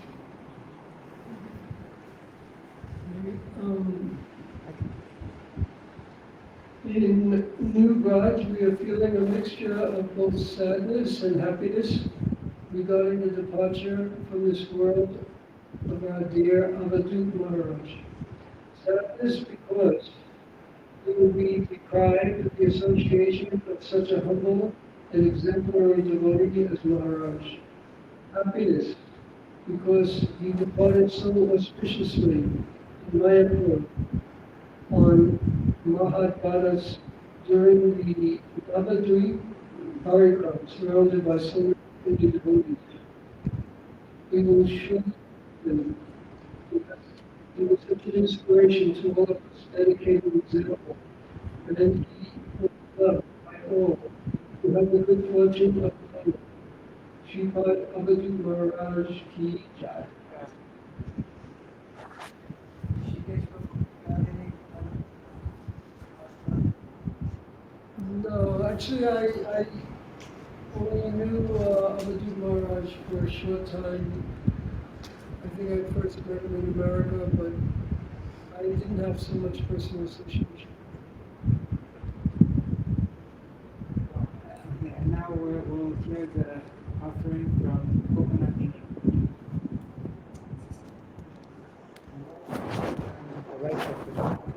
The whole world is feeling a loss at the departure of our dear friend, Sripad Avadhut Maharaj. My heart feels great sorrow. Surely, Srila Prabhupada and Srila Gurudev have important service for him everywhere or elsewhere. He embodied kindness and he lived the tenets of Krishna consciousness. He made no artificial show for the benefit of others, but quietly practiced what he preached. In this way, he was exemplary. His purity inspired us all. I will always remember Sripad Avadhut Maharaj, Govinandini Dasi.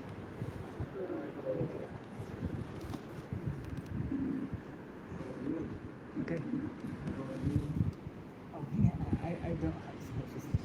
But the Damodar Prabhu said that he had, huh? Is there anything you guys? You weren't here when I spoke about trustee. Please tell me to look at his face. It expressed better what was going on itself. I guess I first met Srila Avadhut Maharaj as Upananda Prabhu when Gurudev, I think it was his second tour to Los Angeles, and we lived there in Los Angeles. So I had booked the Vasana Hall right next to the LA Temple for Gurudev to speak. But then a devotee from Badger said, well, if it's there, I won't go because I don't want to be involved in any controversy. So then I thought, oh, okay, let me find someplace else. And then my daughter knew of this other place called the Boathouse in Marina del Rey. And so I went and booked it for the program, and I met Avadhut Maharaj, because he was the one that was going to pay for it. So when I met him there for the first time, and he paid for it, and I said, oh, great, what's next? And he said, I don't know. What do you mean? I said, aren't you organizing a festival? And he said, no, I thought you were. And that began our managing Seva of the Los Angeles yacht club. And it didn't really change too much after that. I would serve on the board of directors. Govinda Dasi was kind of facilitating that project, and Guru had sent my husband and I to that Seva. And I was living in Badger at the time. And did you tell that part of the story? How Gurudev sent you to go and help with Los Angeles? And then he said, well, what about my wife and the son? And he said, your wife should go to Los Angeles and help you. And Madhukar should stay in Virjandanandana and Gopanandi. And that began the first boys' ashram. And, He was 14. yeah. And anyway, and I was happy to get into direct instruction from a pure devotee, but it was so hard to leave the garage because that was the happiest place in my life, was living there. And, so then I went back down to Los Angeles and Govinda Dasi I just purchased the house. And then they asked us to be on the board of directors along with Avadhut Maharaj. I think they thought that we were like the easiest Prabhupada disciples to be able to work with. But little did they know that, and she was actually very fair. She had 3 Gurudev disciples on the board and 3 Prabhupada disciples. And so, even though we were kind of the easiest and mellowest Prabhupada disciples that they knew, we kind of always tried to tip the scale of balance from one extreme to the other. And so we lived together in the temple with Maharaja. He was always so strict with himself, but liberal with others. And I always had a motherly feeling towards him and all the brahmacharis at the temple. And I remember in the winter, I would say, Maharaj, I'm going to get you some socks. And he would say, no, if you give me socks, then I'll have to wash them.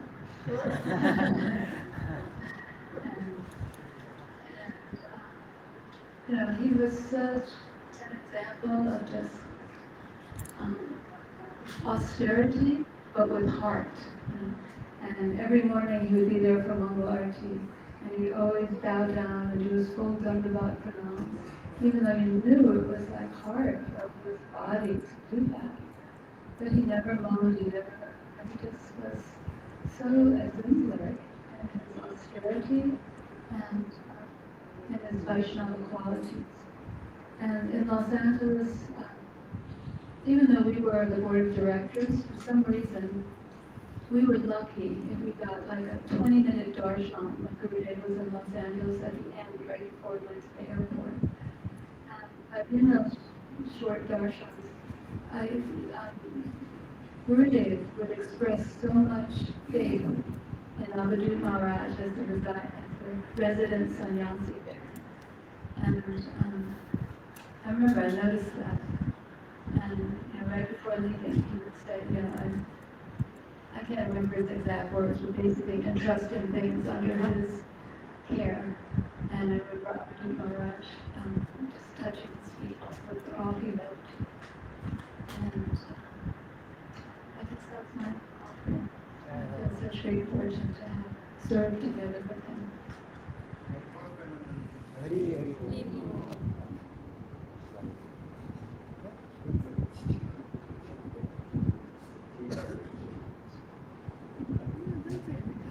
Just giving an example of Sripad Avadhut Maharaj's light, I mean not just light, floating light, but brilliant humor, he lived in a temple right next to the deities.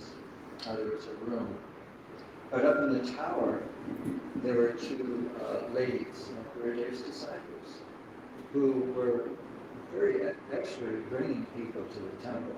But the way they do it was unusual. They go out in short shorts, skating, in Venice Beach, bring them back. Anyway, one time, Avadhut Maharaj came and he said, Sripad, I don't think it's so proper. You know, the reason these girls, I'm here, and I see what goes on. Actually, we saw what goes on very clearly at all times, everywhere. But he said, the only reason they're at Mangalarti is because they're just getting back from their preaching, whatever that is. This cannot go on in the temple. But he said it not with any kind of anger or harshness or anything like that, but kind of with a humor. He was smiling when he said it. And it wasn't that he didn't have respect and even, affection for the girls. He did. But he knew that standards had to be kept. But the way he said it was just so, it was.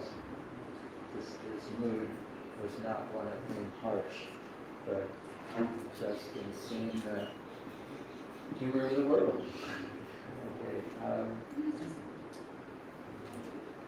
He was always so even-tempered, but kind to everyone. But he kept a very strict standard for himself. There's from Sadhananda.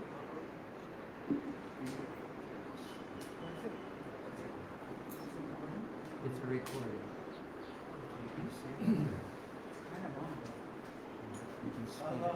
It's 15 minutes.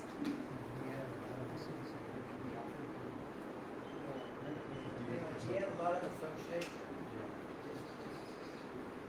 I think they should play. You should hear it. Okay. Okay. The longer you wait to start, the longer it will take. Okay. You see where it is? Yes, it's leading. Tell everybody who it is. Tell everybody. Sadhana Prabhu has the farm in the Texas Panhandle or near, and he had Upananda and Janananda Prabhu and Sadhananda. I met them in the middle 80s in San Diego. They had a business there, which became very successful. We were told the Star Factory we talked about. Eventually they got a contract with Whole Foods. Anyway, so there were three partners, Janananda Prabhu, Upananda Prabhu, and Sadhananda Prabhu, who now is in charge of the farm in Texas. And they don't have the bliss bar business anymore, but they have what's called Gopal Foods. So Upananda Prabhu had much association, gave much association to Sadhananda Prabhu, who's speaking now.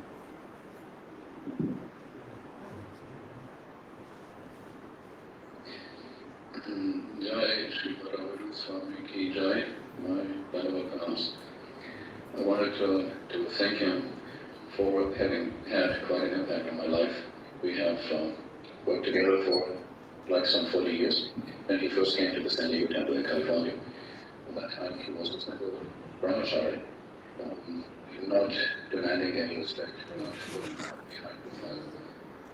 But he had a certain purity about him.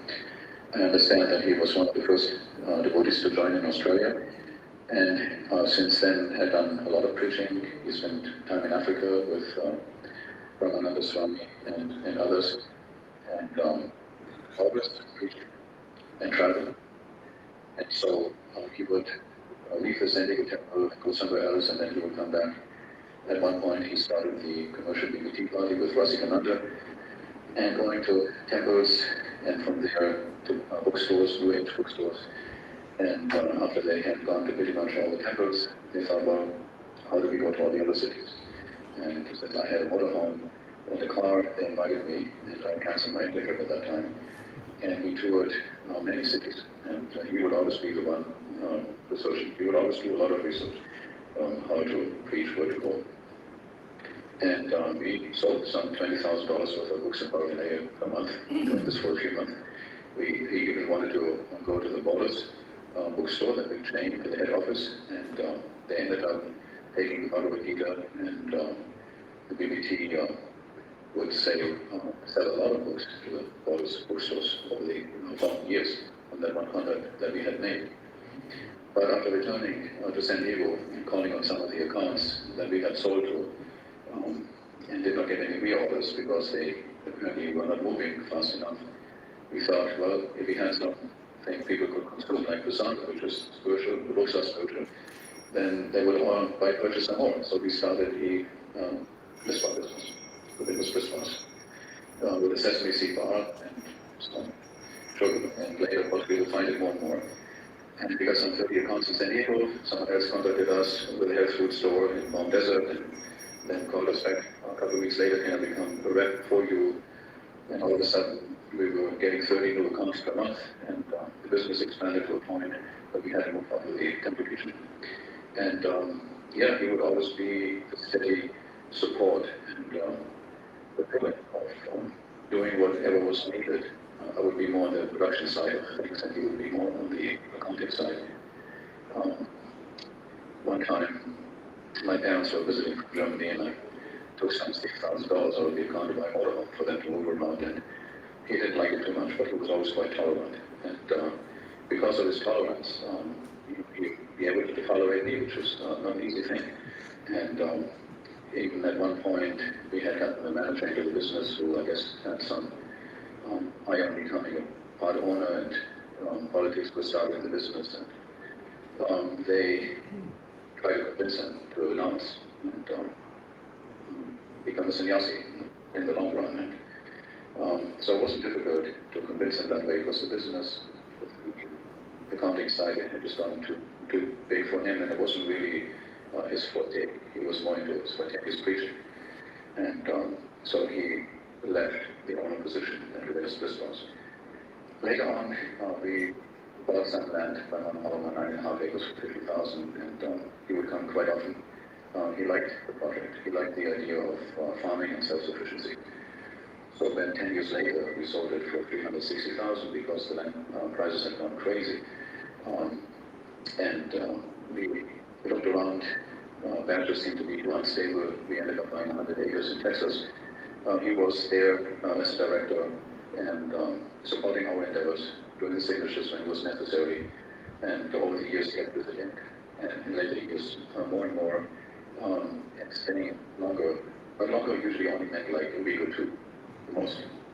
You never knew. He could be leaving after coming here and staying for 3 days, because he was not predicted.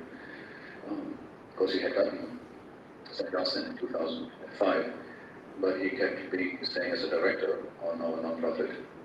But he would travel a lot, and he would send people to the farm. And then after Srila Gurudev left, sometime he also started giving shelter, initiation to other devotees. And yeah, a lot of devotees that came to the farm came here because of Avadhut Swami. And he would always be wanting us to do more farming and more gardening.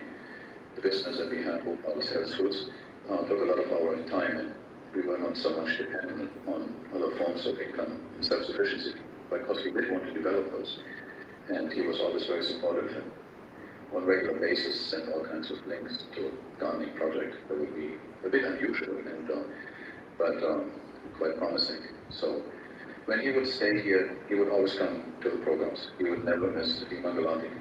If later on he did, it was not a good sign. I would get worried, and I would go up and see him, thinking that he might not feel well.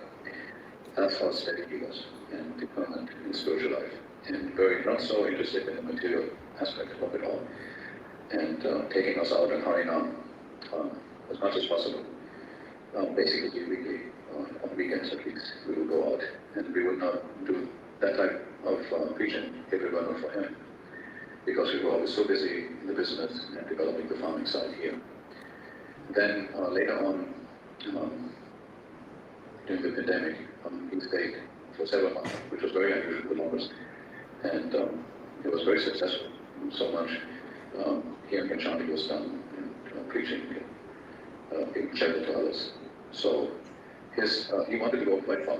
At one point, he was on a very special mission to get Lord Nityananda. He went to see a sadhu in South India who was promoting special worship and meditation of Nityananda people, and Avadhut Swami was right into that. But because of some cancer that he contracted, he ended up coming back here. And at that point, it was to a point where it really affected his health. And one time, a gentleman came here to the farm out of power, and I took him around, and then I introduced him to Avadhut Swami when I found out that he was a doctor.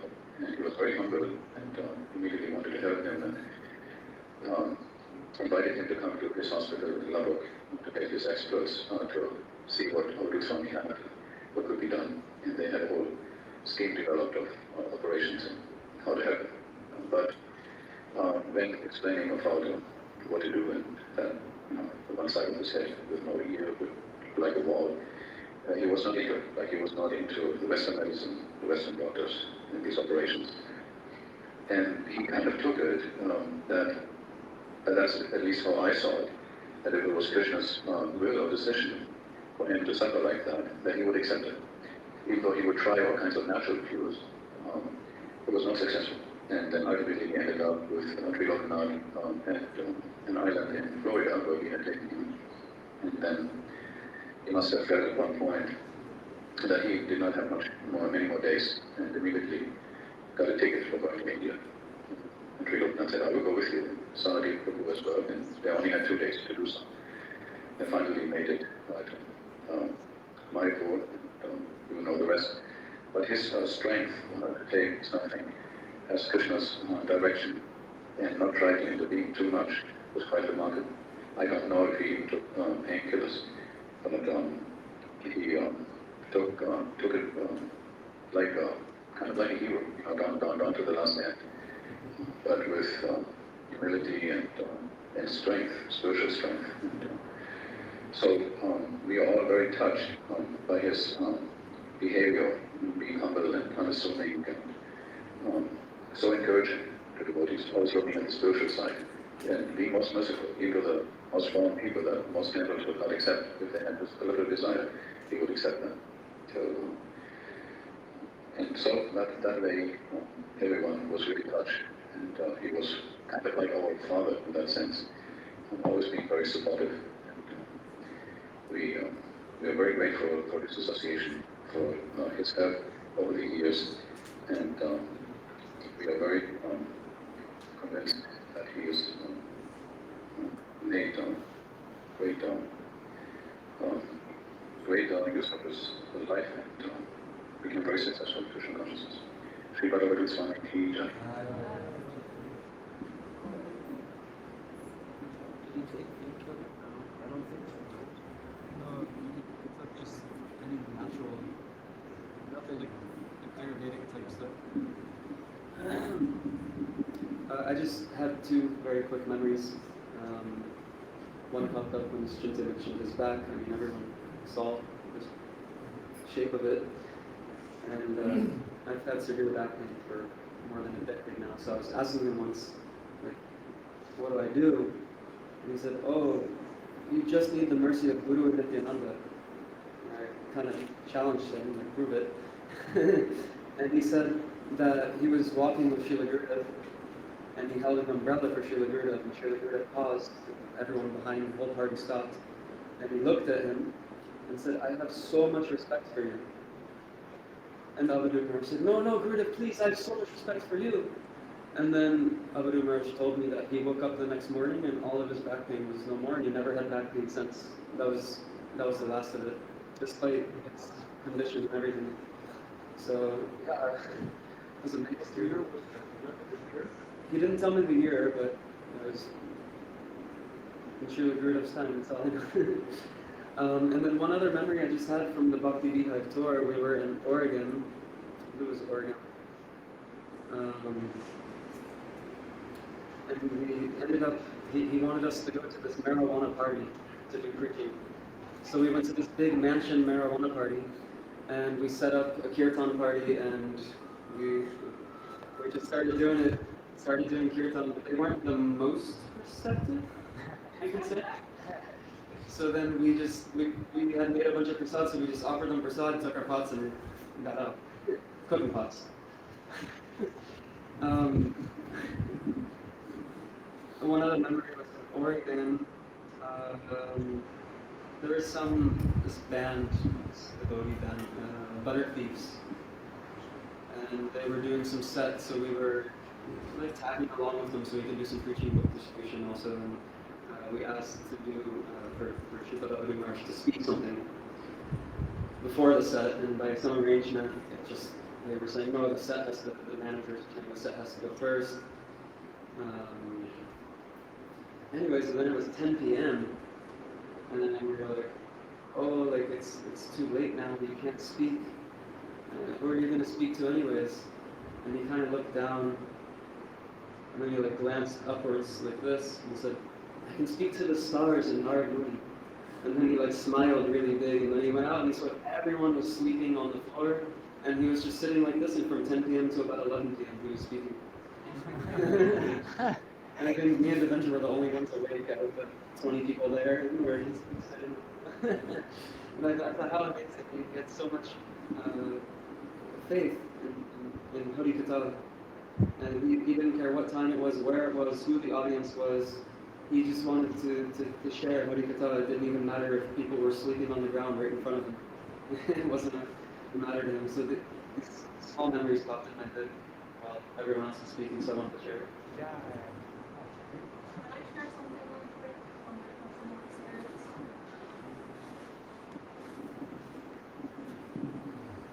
Hare Krishna. So Avadhut Maharaj came to my house twice when I used to do programs there. And the first time we had like a big normal group, plenty of warning, you know. The second time Gaur Sundar calls me and tells me, Avadhut Maharaj is coming to your house. I said, when? He said, now. I said, why? Right? And he said, I don't know, he wants to come. So he had just gotten off a plane. He got in Gaur Sundar's car, drove to my house.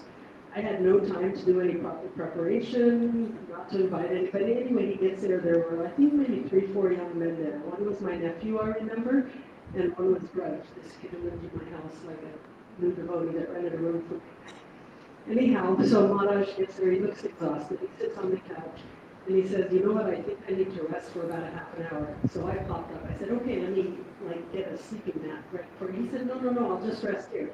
So he just laid down on his back on the couch for like half an hour and slept.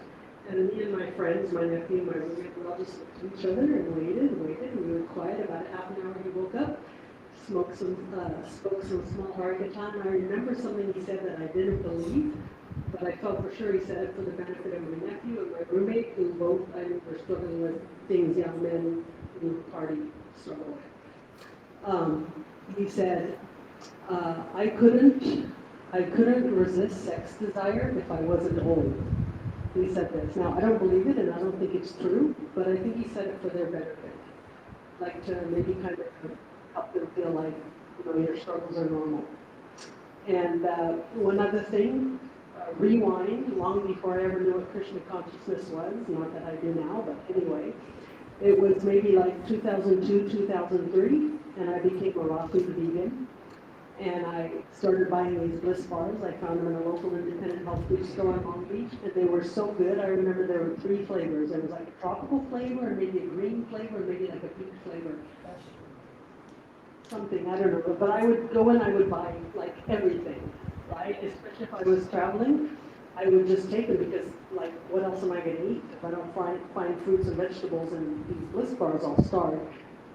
Anyway, so then fast forward some years later, I'm still raw foodist. I get a job in this other grocery store where I worked, and the owner said, you know the products, do you want to work here? And I said, yes. So one of the products they sold there were the Gopal bars. Remember, there was Italian, some Asian teriyaki maybe, and an Indian flavor. And same thing, and I used to get a discount because I worked there, so I would buy them by the case and also eat tons and tons of them. And then one day, Sadhananda came in because we were buying from him. I guess he was traveling on a sales tour or whatever. And he came in and I met him. And then years later, I saw him and recognized him at Baptist Fest, and he was giving samples. of his Gopal bars out. And it wasn't until sometime later, I stopped being a rock Buddhist, that I found out that this operation was devotees. So, in some way, Avadhut Maharaj contributed to my contact with Krishna consciousness because his bars and Gopal bars. I was totally chowing on the prasad. So, all glories. I also just remembered one more thing, an expression of his humility. He wanted to go to Chakra and Nityananda Pharisee, and there was absolutely nowhere to stay. He was willing to stay on their retreat anywhere. He told me that he ended up staying in an abandoned cowshed on the side of the ISKCON, and they didn't give him anything, like anything more than that shed. So he just packed up some hay together and laid on that for a night. When was that? This was many years back. I can't remember, but he just happily gathered up some hay and slept there, just to be in the abode of Lord Nityananda and Nityananda Pharisee.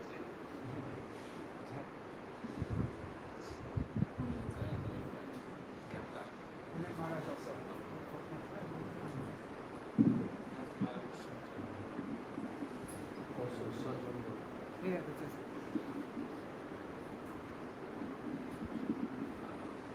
Krishna. So I didn't have much interaction with Sripad Avadhut Maharaj. But in our Vedic scriptures there are many glorious pastimes mentioned how to leave body.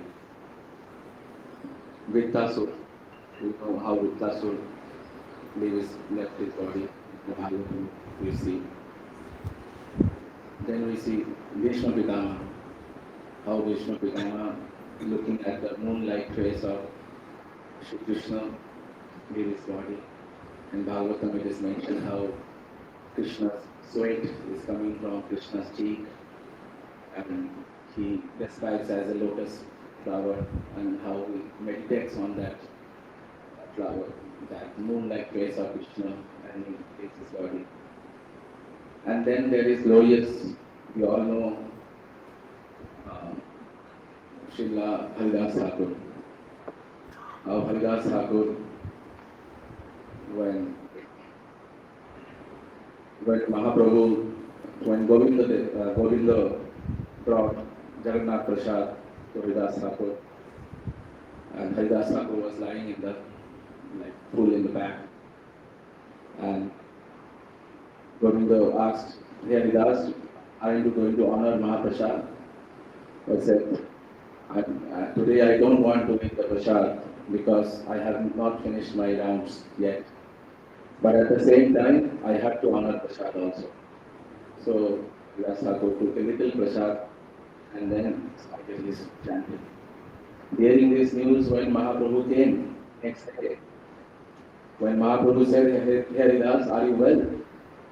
Haridas Thakur says, "My body is very well, my body is very fit, but my mind and my intelligence is not good. I am not able to complete my rounds." Mahaprabhu said, "Hey Haridas, you are Namacharya. You have done what you have came to this world."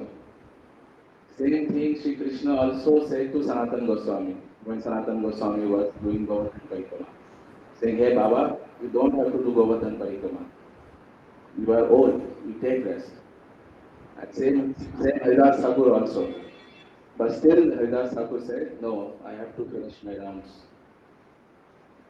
And then after the afternoon pastimes, when Mahaprabhu again came next day, and when he took Haridas Thakur on his lap and loudly chanting Hare Krishna, like Mahaprabhu had got 5 heads chanting Harinam, and Vakreshwar Pandit, all big Mahaprabhu's Parshad, they loudly doing Kirtan and taking Haridas Thakur to the Mahatirtha, and while Haridas Thakur Samadhi is there. Why explaining? Because we see from Vittasur to Bhishma Pitama to Haridas Thakur to our Gurudev to Prabhupada, Bhakti Siddhanta Saraswati Prabhupada, Sridhar Goswami Maharaj, all very glorious. These two things are not under our control. One is where we take birth. This is not in our control. Anyone can take birth anywhere based on our karma. And where we leave our body, that is also not in our control. We might be traveling to maybe Delhi, Bangalore, or Los Angeles, Sydney.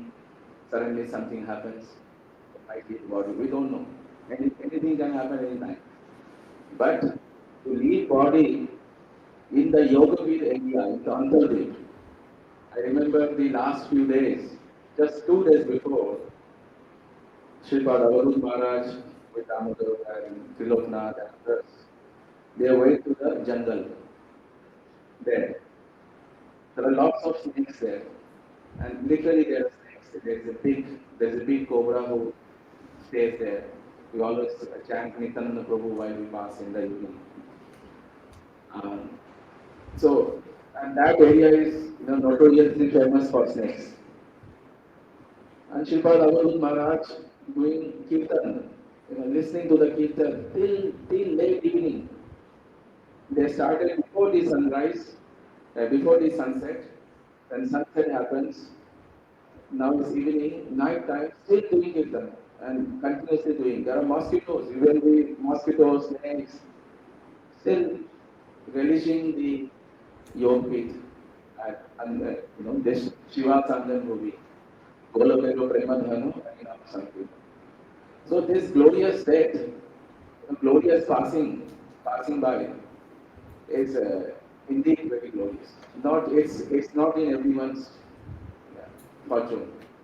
So we must understand these days when people have got cancer, any other disease, they will rush towards America to get a cure. There are advanced medical technology, biotechnology, some. And someone coming here without Mahaprabhu's mercy, without Radharani's mercy, it is not possible. And also when Avadhut Maharaj just passed away, I had the opportunity to sing Shri Rupa Manjari Pada and all our Vaishnav sons. So, till the time he was here, it was a festive atmosphere. And another secret I will tell, based on my experience. If Avadhut Maharaj, if Radharani wanted, or if Avadhut Maharaj wanted, he could have passed on Gaur Purnima time as well. But he just passed just 7 days, just the Ekadashi before Gaur Purnima. Because he did not wanted Gaur Purnima festival to be overshadowed by his passing away. So that's why he took the Ekadashi or the Dwadashi day just before Gaur Purnima.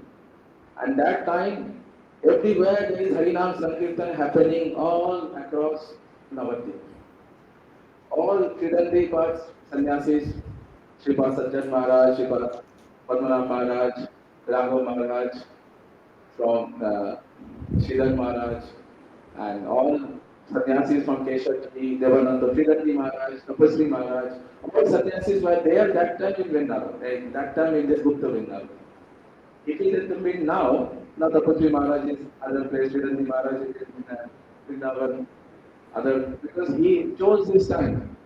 It is really, if you see the divine arrangement, the time, the date, Gaur Purnima time, all sannyasis, Harinam Sankirtana, all sannyasis giving him shoulder towards his last rite. It is not a normal or a simple thing. It's very serious. That means he was very, although I did not think too much association, but looking at the characteristics, very simple and hard. We can see that go and jungle in any place. His mercy always happened to devotees who are very innocent and very simple at heart. No hypocrisy. Like Avi Didi said, you are saying these things openly. If I have something, telling openly. So very simple, surrender, innocent at heart, and that's why it is Radharani's mercy happened. So it's very glorious, and we are all very fortunate to be able to serve Maharaj. Like when Haridas Thakur was served, Mahaprabhu said, whoever came and put prasad in Haridas Thakur, because Mahaprabhu went and went with his gamcha and started taking alms from all the shops of Jagannath. And then someone giving little rice there. Then Swarup Damodar Goswami gathered little rice from all the shops so that everyone get benefit to the Haridas Thakur's mercy.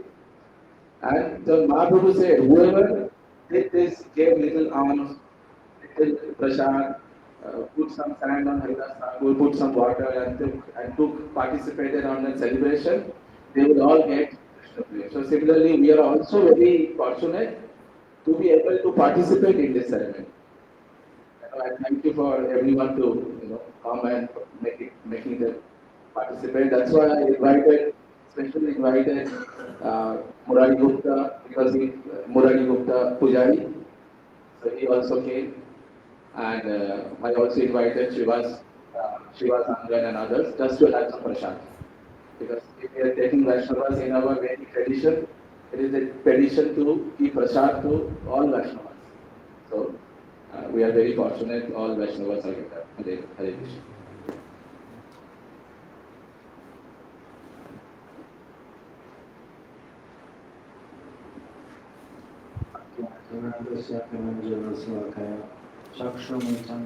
Tasmai Sri Namaha Surya Purushamaya Karita Namaya Krishnaya Krishna Bhaktaya Bhaktaya Namo Namo.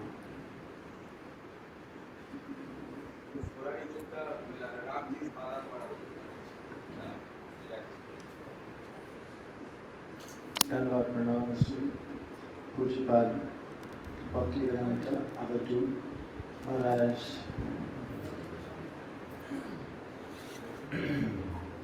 Mahaprabhu asked Ramananda if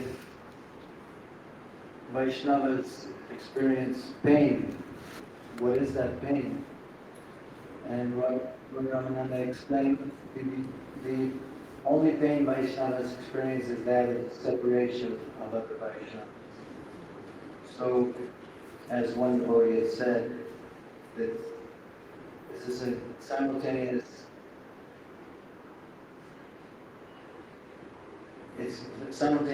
despondent. We're sad that we don't have Avadhut association, but we're very happy because he had a very powerful and exemplary and auspicious deal about leading this manifest plane that we're on.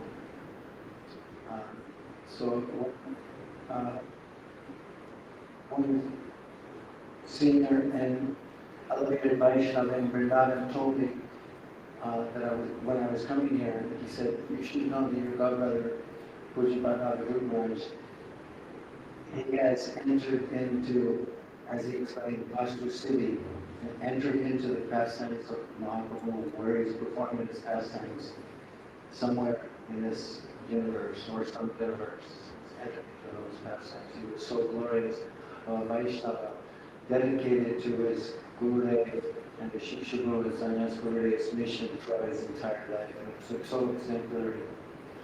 I never received one time with Pujapad Avadhut Maharaj that he exhibited anger. He has so much compassion and so much deep sincerity and so much tolerance, and very simple. Governor, I won't read it, but Damodar Prabhu was talking about his trip to Ekachakra.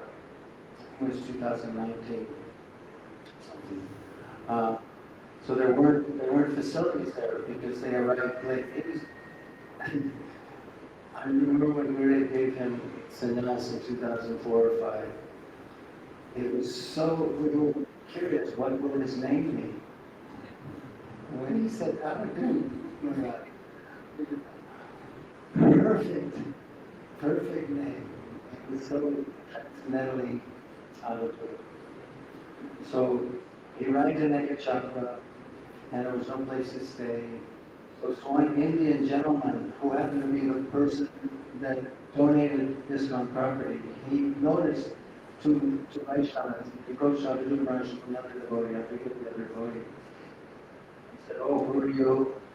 Where do you come? And so that meeting, found out that Avadhut Maharaj and the other devotee, Markandeya school, Markandeya from Islam. They didn't have a place to stay, so he arranged next door to his son. They're using it now as a goshala, like cows. But it was very, if you knew Avadhut Maharaj, any place was, he was so renounced, so simple, and so simple-hearted, wherever he stayed. And Markandeya commented on his glorification about Avadhut Maharaj that he only traveled very, very few things. He never met, some sannyasis. They traveled so much things, but Avadhut Maharaj, you could put it in one shoulder back, And one devotees, including the one he's wearing, he had one extra. Just very, very simple Vaishnava, so exemplary and humble. And at the same time, he had so much exuberance and sincerity in following Hari-Guru Vaishnavas. His character, his activities, always where he traveled, performing Harinam under summertime. Always. And I first met him in San Diego, and it was after they had moved from 3rd Avenue near Pablo Apartment. They moved to the beach temple. I met him there. And Jayanta spoke, and Sadhananda spoke. They started a very successful company, partially because of his expertise and his wonderful ideas to market some of the things. And then I remember in Srioad in 2004, 2005, you see the name of Avadhut Maharaj, and already I met him in different places preaching because I would go to South America, Central America, Mexico, places since I spoke. First a little bit of Spanish, and then it just grew and grew and grew. In fact, we were in one place, and I just told Avadhut Maharaj, I said, you speak a little Spanish, I think you will pick up very quickly, which he did. He picked up Spanish so quickly, spoke to so many people in their native language. I don't want to take much time, but my appreciation and this whole assembly that we're having today in the Chaitanya Charitamrita is the perfection of the eyes is to see the pure Vaishnava.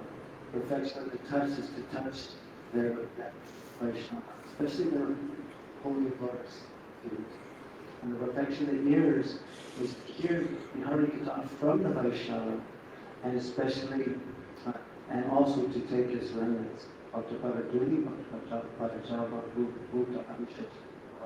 Three things are very powerful.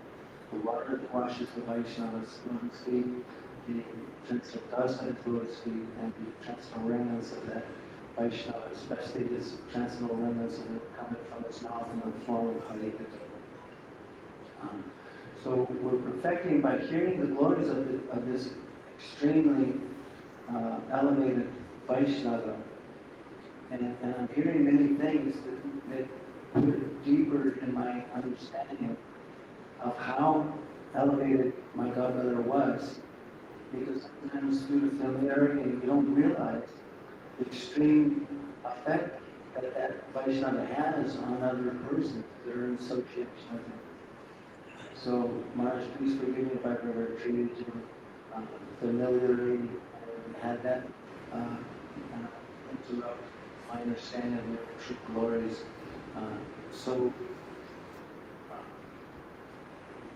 We're so blessed with this association, and we're perfecting our ears by hearing the glories of this wonderful Vaishnava, Pujapad Avadhut Maharaj. And we pray to him to please, he's right now is in the hearts of all of his followers and disciples always, but he's also present by our prayers. We ask him to give us his blessings. We may diligent on this process, like he was, very, very dedicated, sincere, and very strict with himself, but lenient with others. Our tendency is to be strict with others and lenient with ourselves, and he exhibited this very, very powerfully.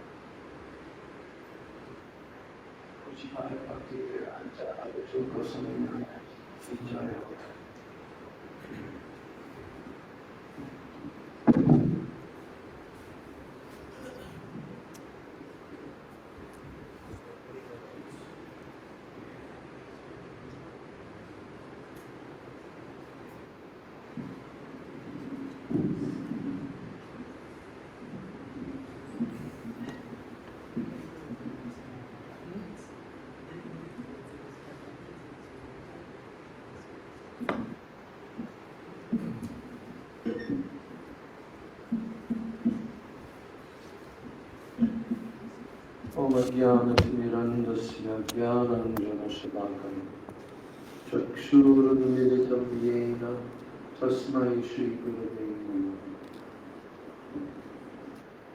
Vancha Kalpatarikascha Kripa Sindhu Vedeta Patitanam Bhavanebhyo Vaishnavebhyo Namo Namaha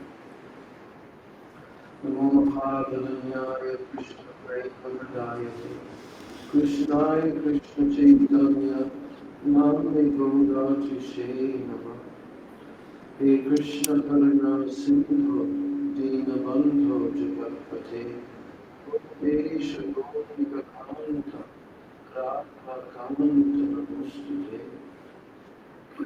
Tata Kanchana Gauram Radhe Vrindavaneshwari Vrishabhanu Sute Devi Pranamami Hari Vrindavaneshwari Sudevai Krishna Bhakti Prade Sacha Chayanamo Shri Krishna Chaitanya Prabhu Nityananda Shri Advaita Gadadhar Srivasadi Gaura Bhakta Vrinda Hare Krishna Krishna Krishna Hare Hare Rama Hare Rama Rama Rama Hare Hare Hare Krishna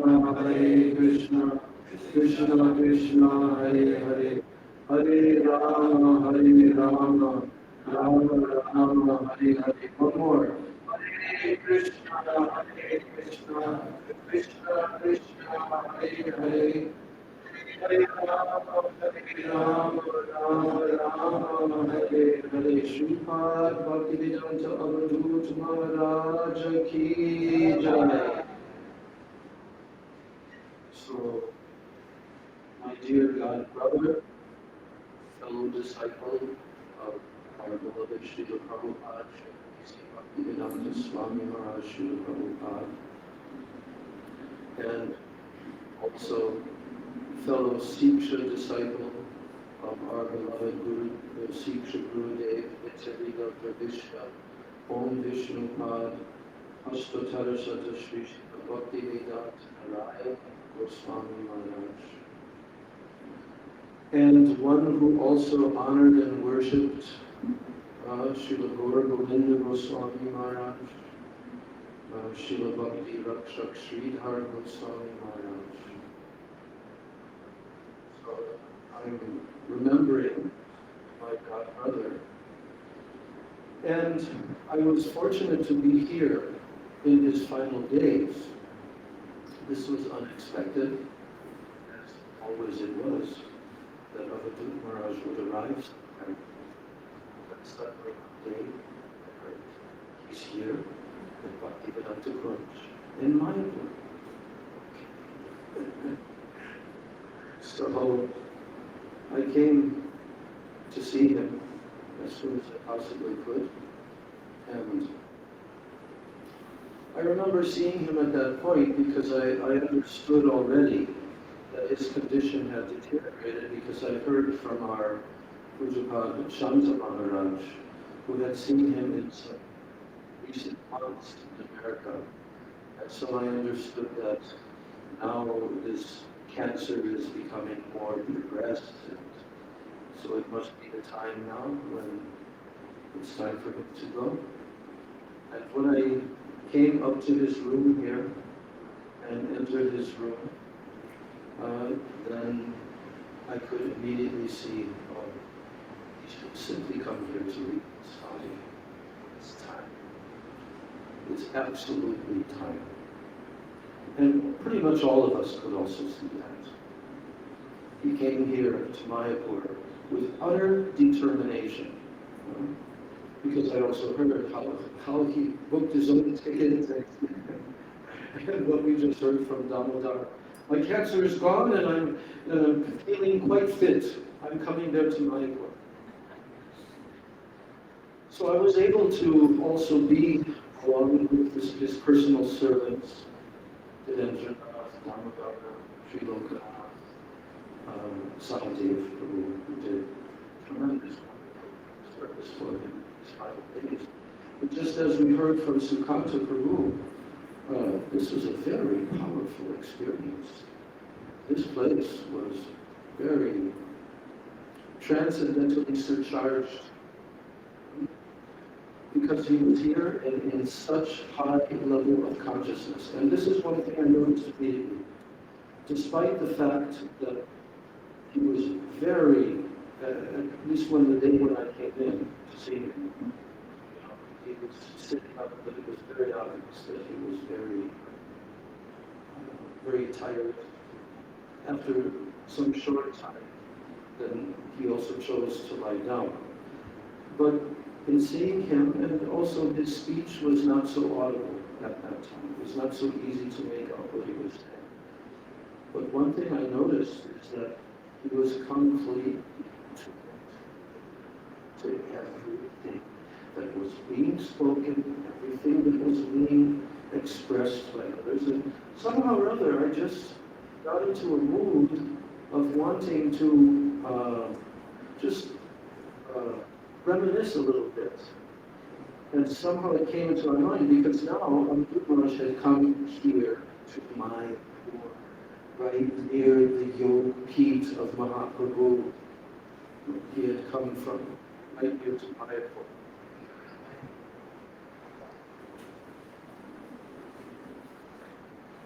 So I somehow began to think about the first time that I came to Mayapur. And Avadhut Maharaj was also aware of those times when we were with Srila Prabhupada here, when we were with Srila Prabhupada here,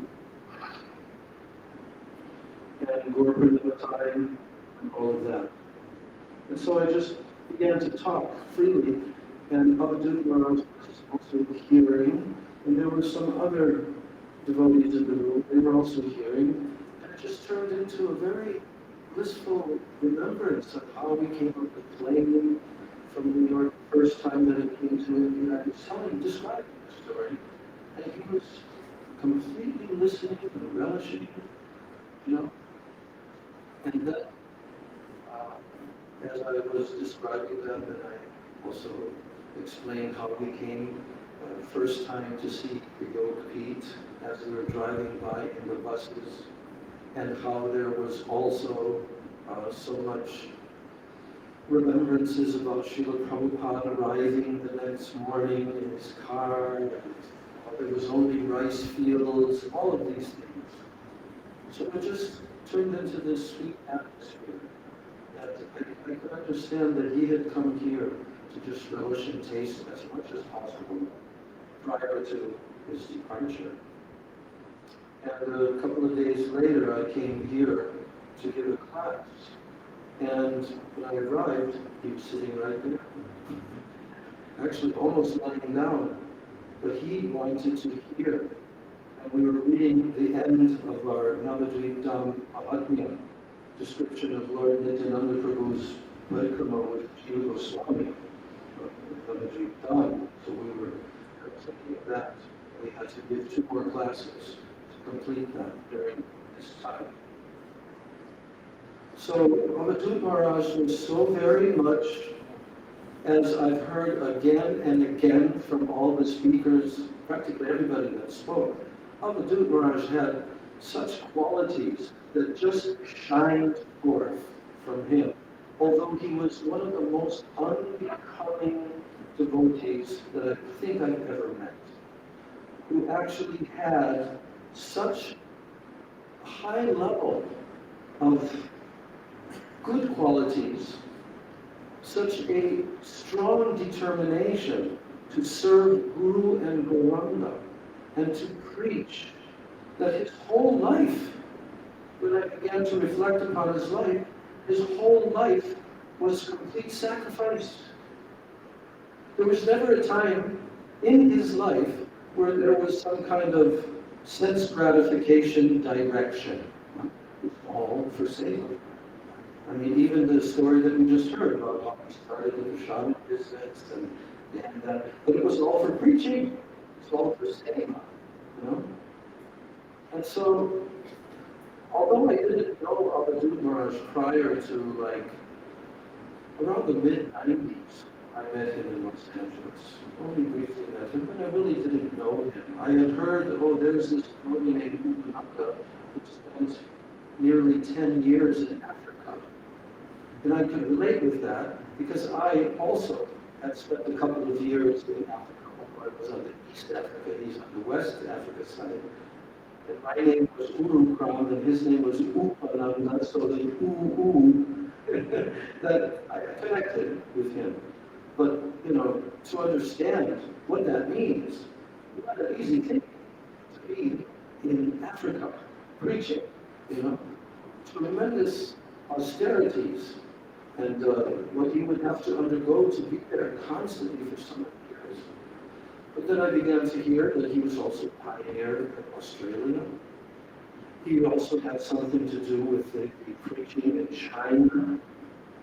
And when our Gurudev, Sri Bhaktivedanta Narayan Maharaj, came the first time to Russia, in Moscow in the year 2000, I was very fortunate to be involved in coming there to Russia the previous year and introducing him for the first time to all the Russian devotees.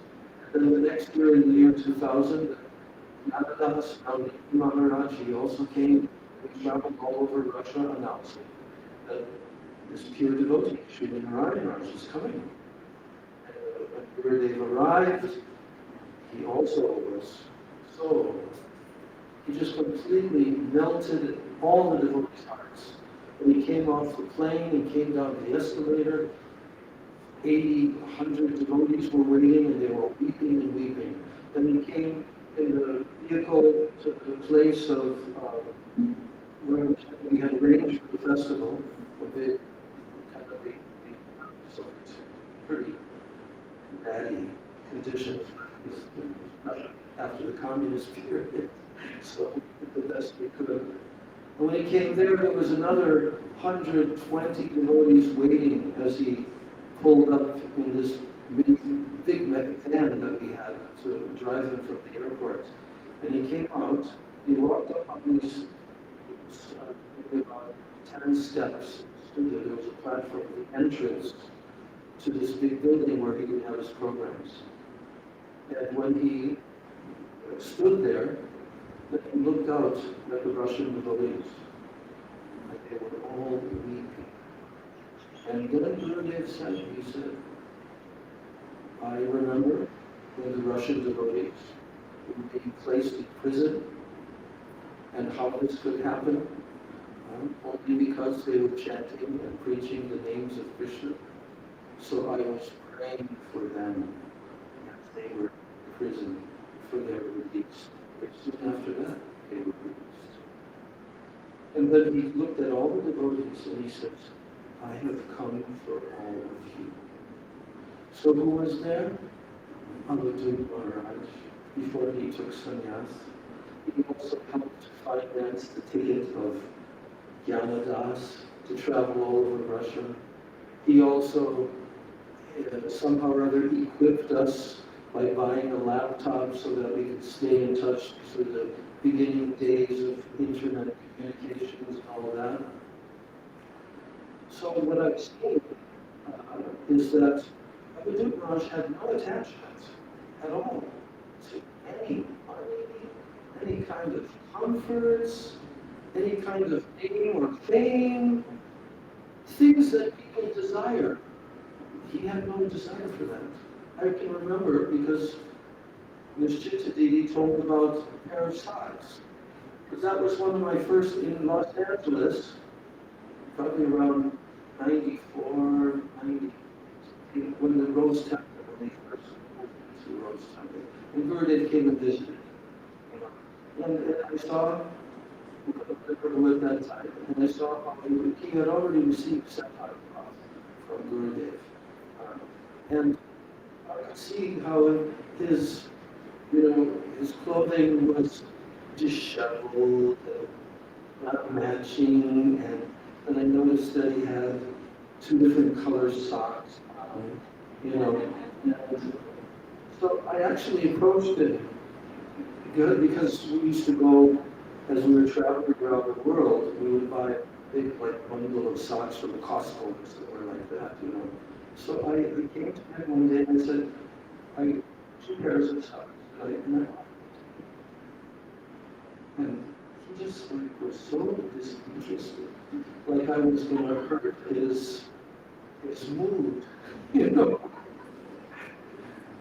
So I watched Avadhut Maharaj through all those years, from the time that especially also took sannyas in 2004 or 5, until this time. It was practically like 20 years. And Avadhut Maharaj never stopped traveling. It's the amazing thing. Like I said, even during the lockdowns, when I'm locked down in Badger, California for 2 whole years, Avadhut Maharaj was still moving here and there, and nothing would stop his travel. Preaching, preaching, preaching, always. And I also had a chance to be with him in Florida once for a week. We shared the same apartment where we were staying. I watched his sadhana, bhajan, and how he conducts himself and everything. I always had so much admiration for him because he was truly, genuinely, very vairagya vidya, nija bhakti yoga. He was completely detached and full of knowledge, full of vidya. So, and this carried through right up until the very end, when he was in, I can just imagine so much suffering condition when I saw his, but he was never expressing any kind of discomfort, pain, nothing, And so I just feel myself fortunate, especially to have come here today and heard firsthand from the mouths of the devotees so many wonderful memories and glorifications. I think that this recording, all these devotees speaking, should be broadcast everywhere on the internet, YouTube channels, Facebook, whatever, so everyone can hear. Who is this person? Avadhut Maharaj. So, just one last thing. His name Avadhut. And everybody has mentioned Avadhut all during this time. But Sripad, Avadhut Maharaj was very interested, extremely attracted to the supreme Avadhut. And who is that? Nityananda Maharaja. And Nityananda Prabhu was always distributing the holy names, going to the lowest persons, everything. Nityananda Prabhu. So therefore, Nityananda brought him here, and Gauranga Mahaprabhu brought him here, and arranged for him to depart on that most auspicious day, at that most auspicious time, and in the most auspicious location you could want.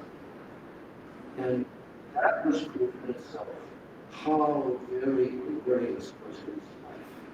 So I said it in the beginning, that I see him to be a very extraordinary disciple of Srila Prabhupada, Siksha disciple of Srila Narayan Maharaj, follower of Gaur Govinda Maharaj, and sannyas, disciple of Srila Maharaj.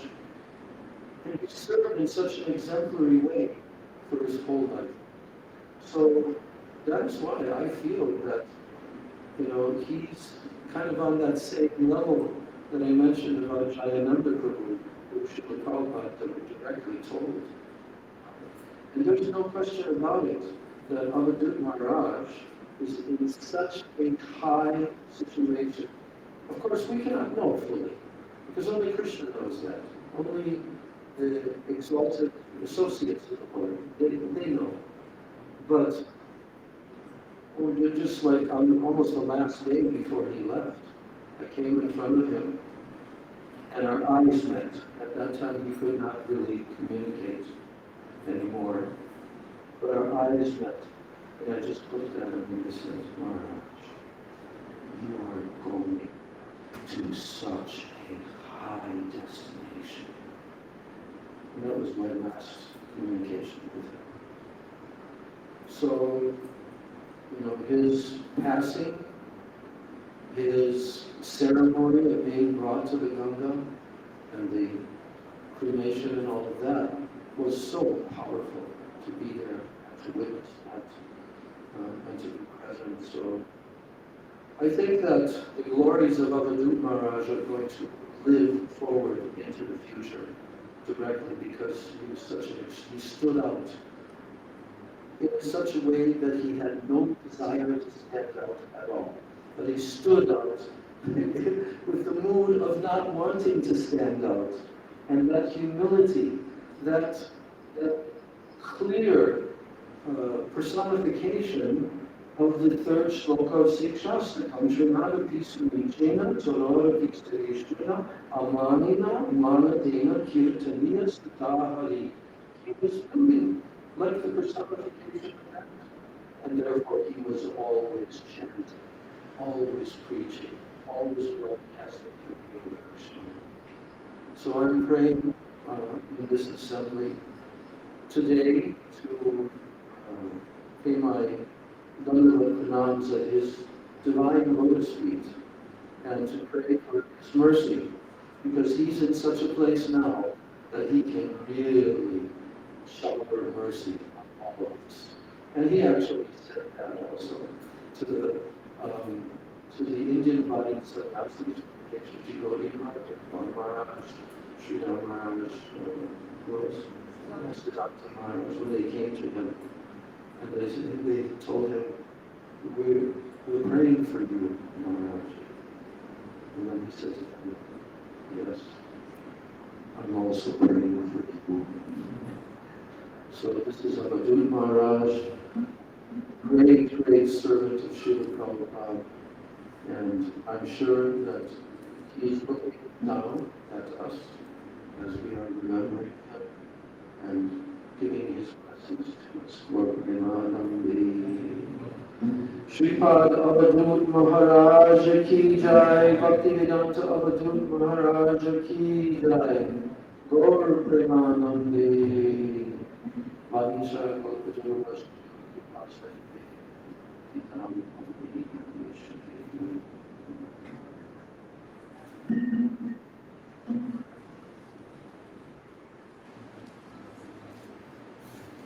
So what is next? Is there any Sukhamsa what we should do now? Oh. Okay, then we should have short kirtan. Yes.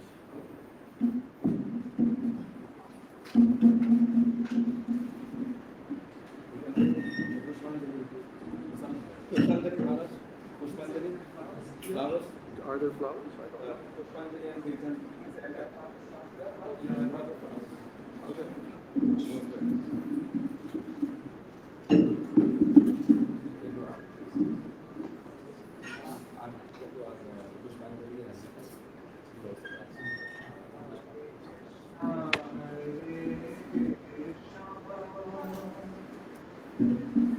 Krishna Krishna Hare Hare Hare Rama Hare Rama Rama Rama Hare Hare Krishna, Krishna Krishna, Krishna, Hare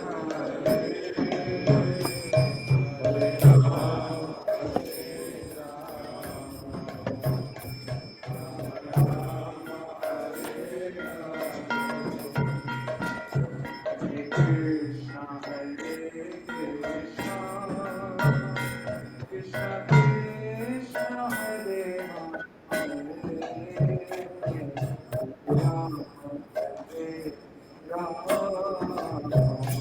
Rama, Rama, Hare Hare. Hare Krishna, Krishna Krishna, Hare Hare, Rama Hare Rama, Rama Hare Hare, Hare Krishna, Krishna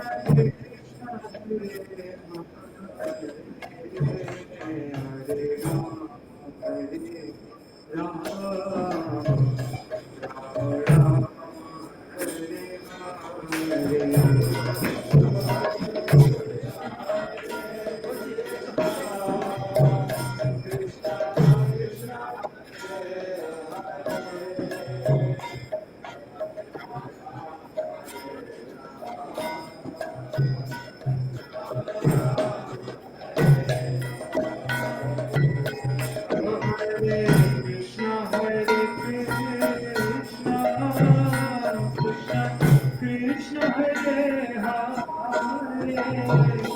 Hare Rama, Hare Krishna,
Swami Maharaj ki jai.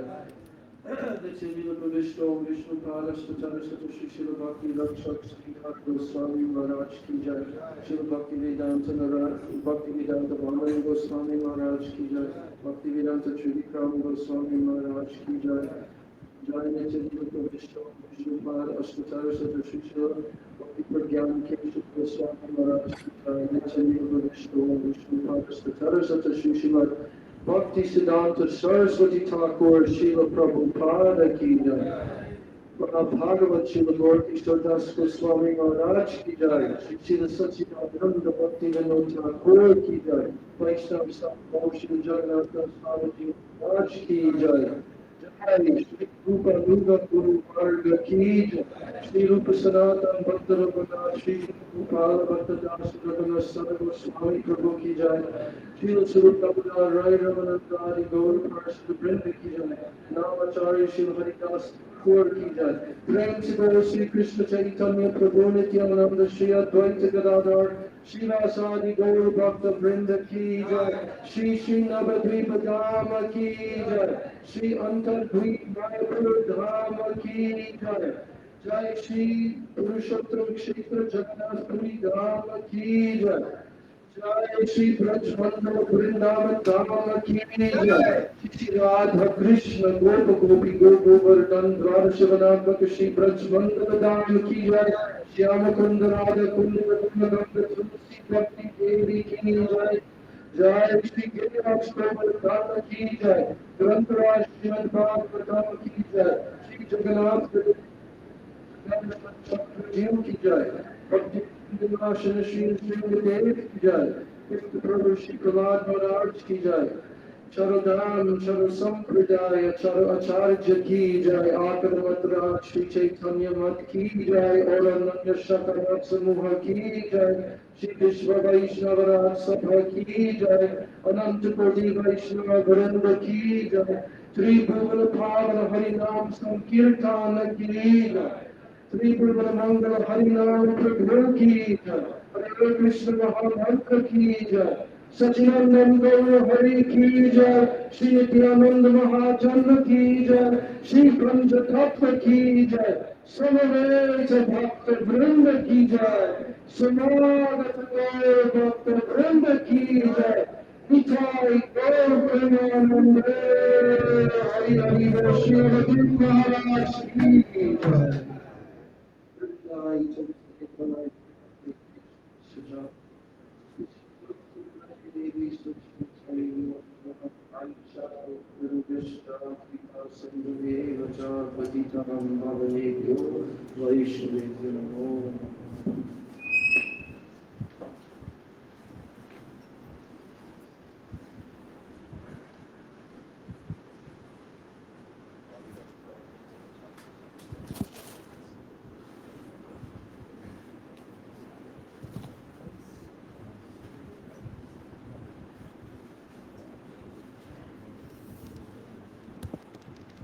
Hare Krishna.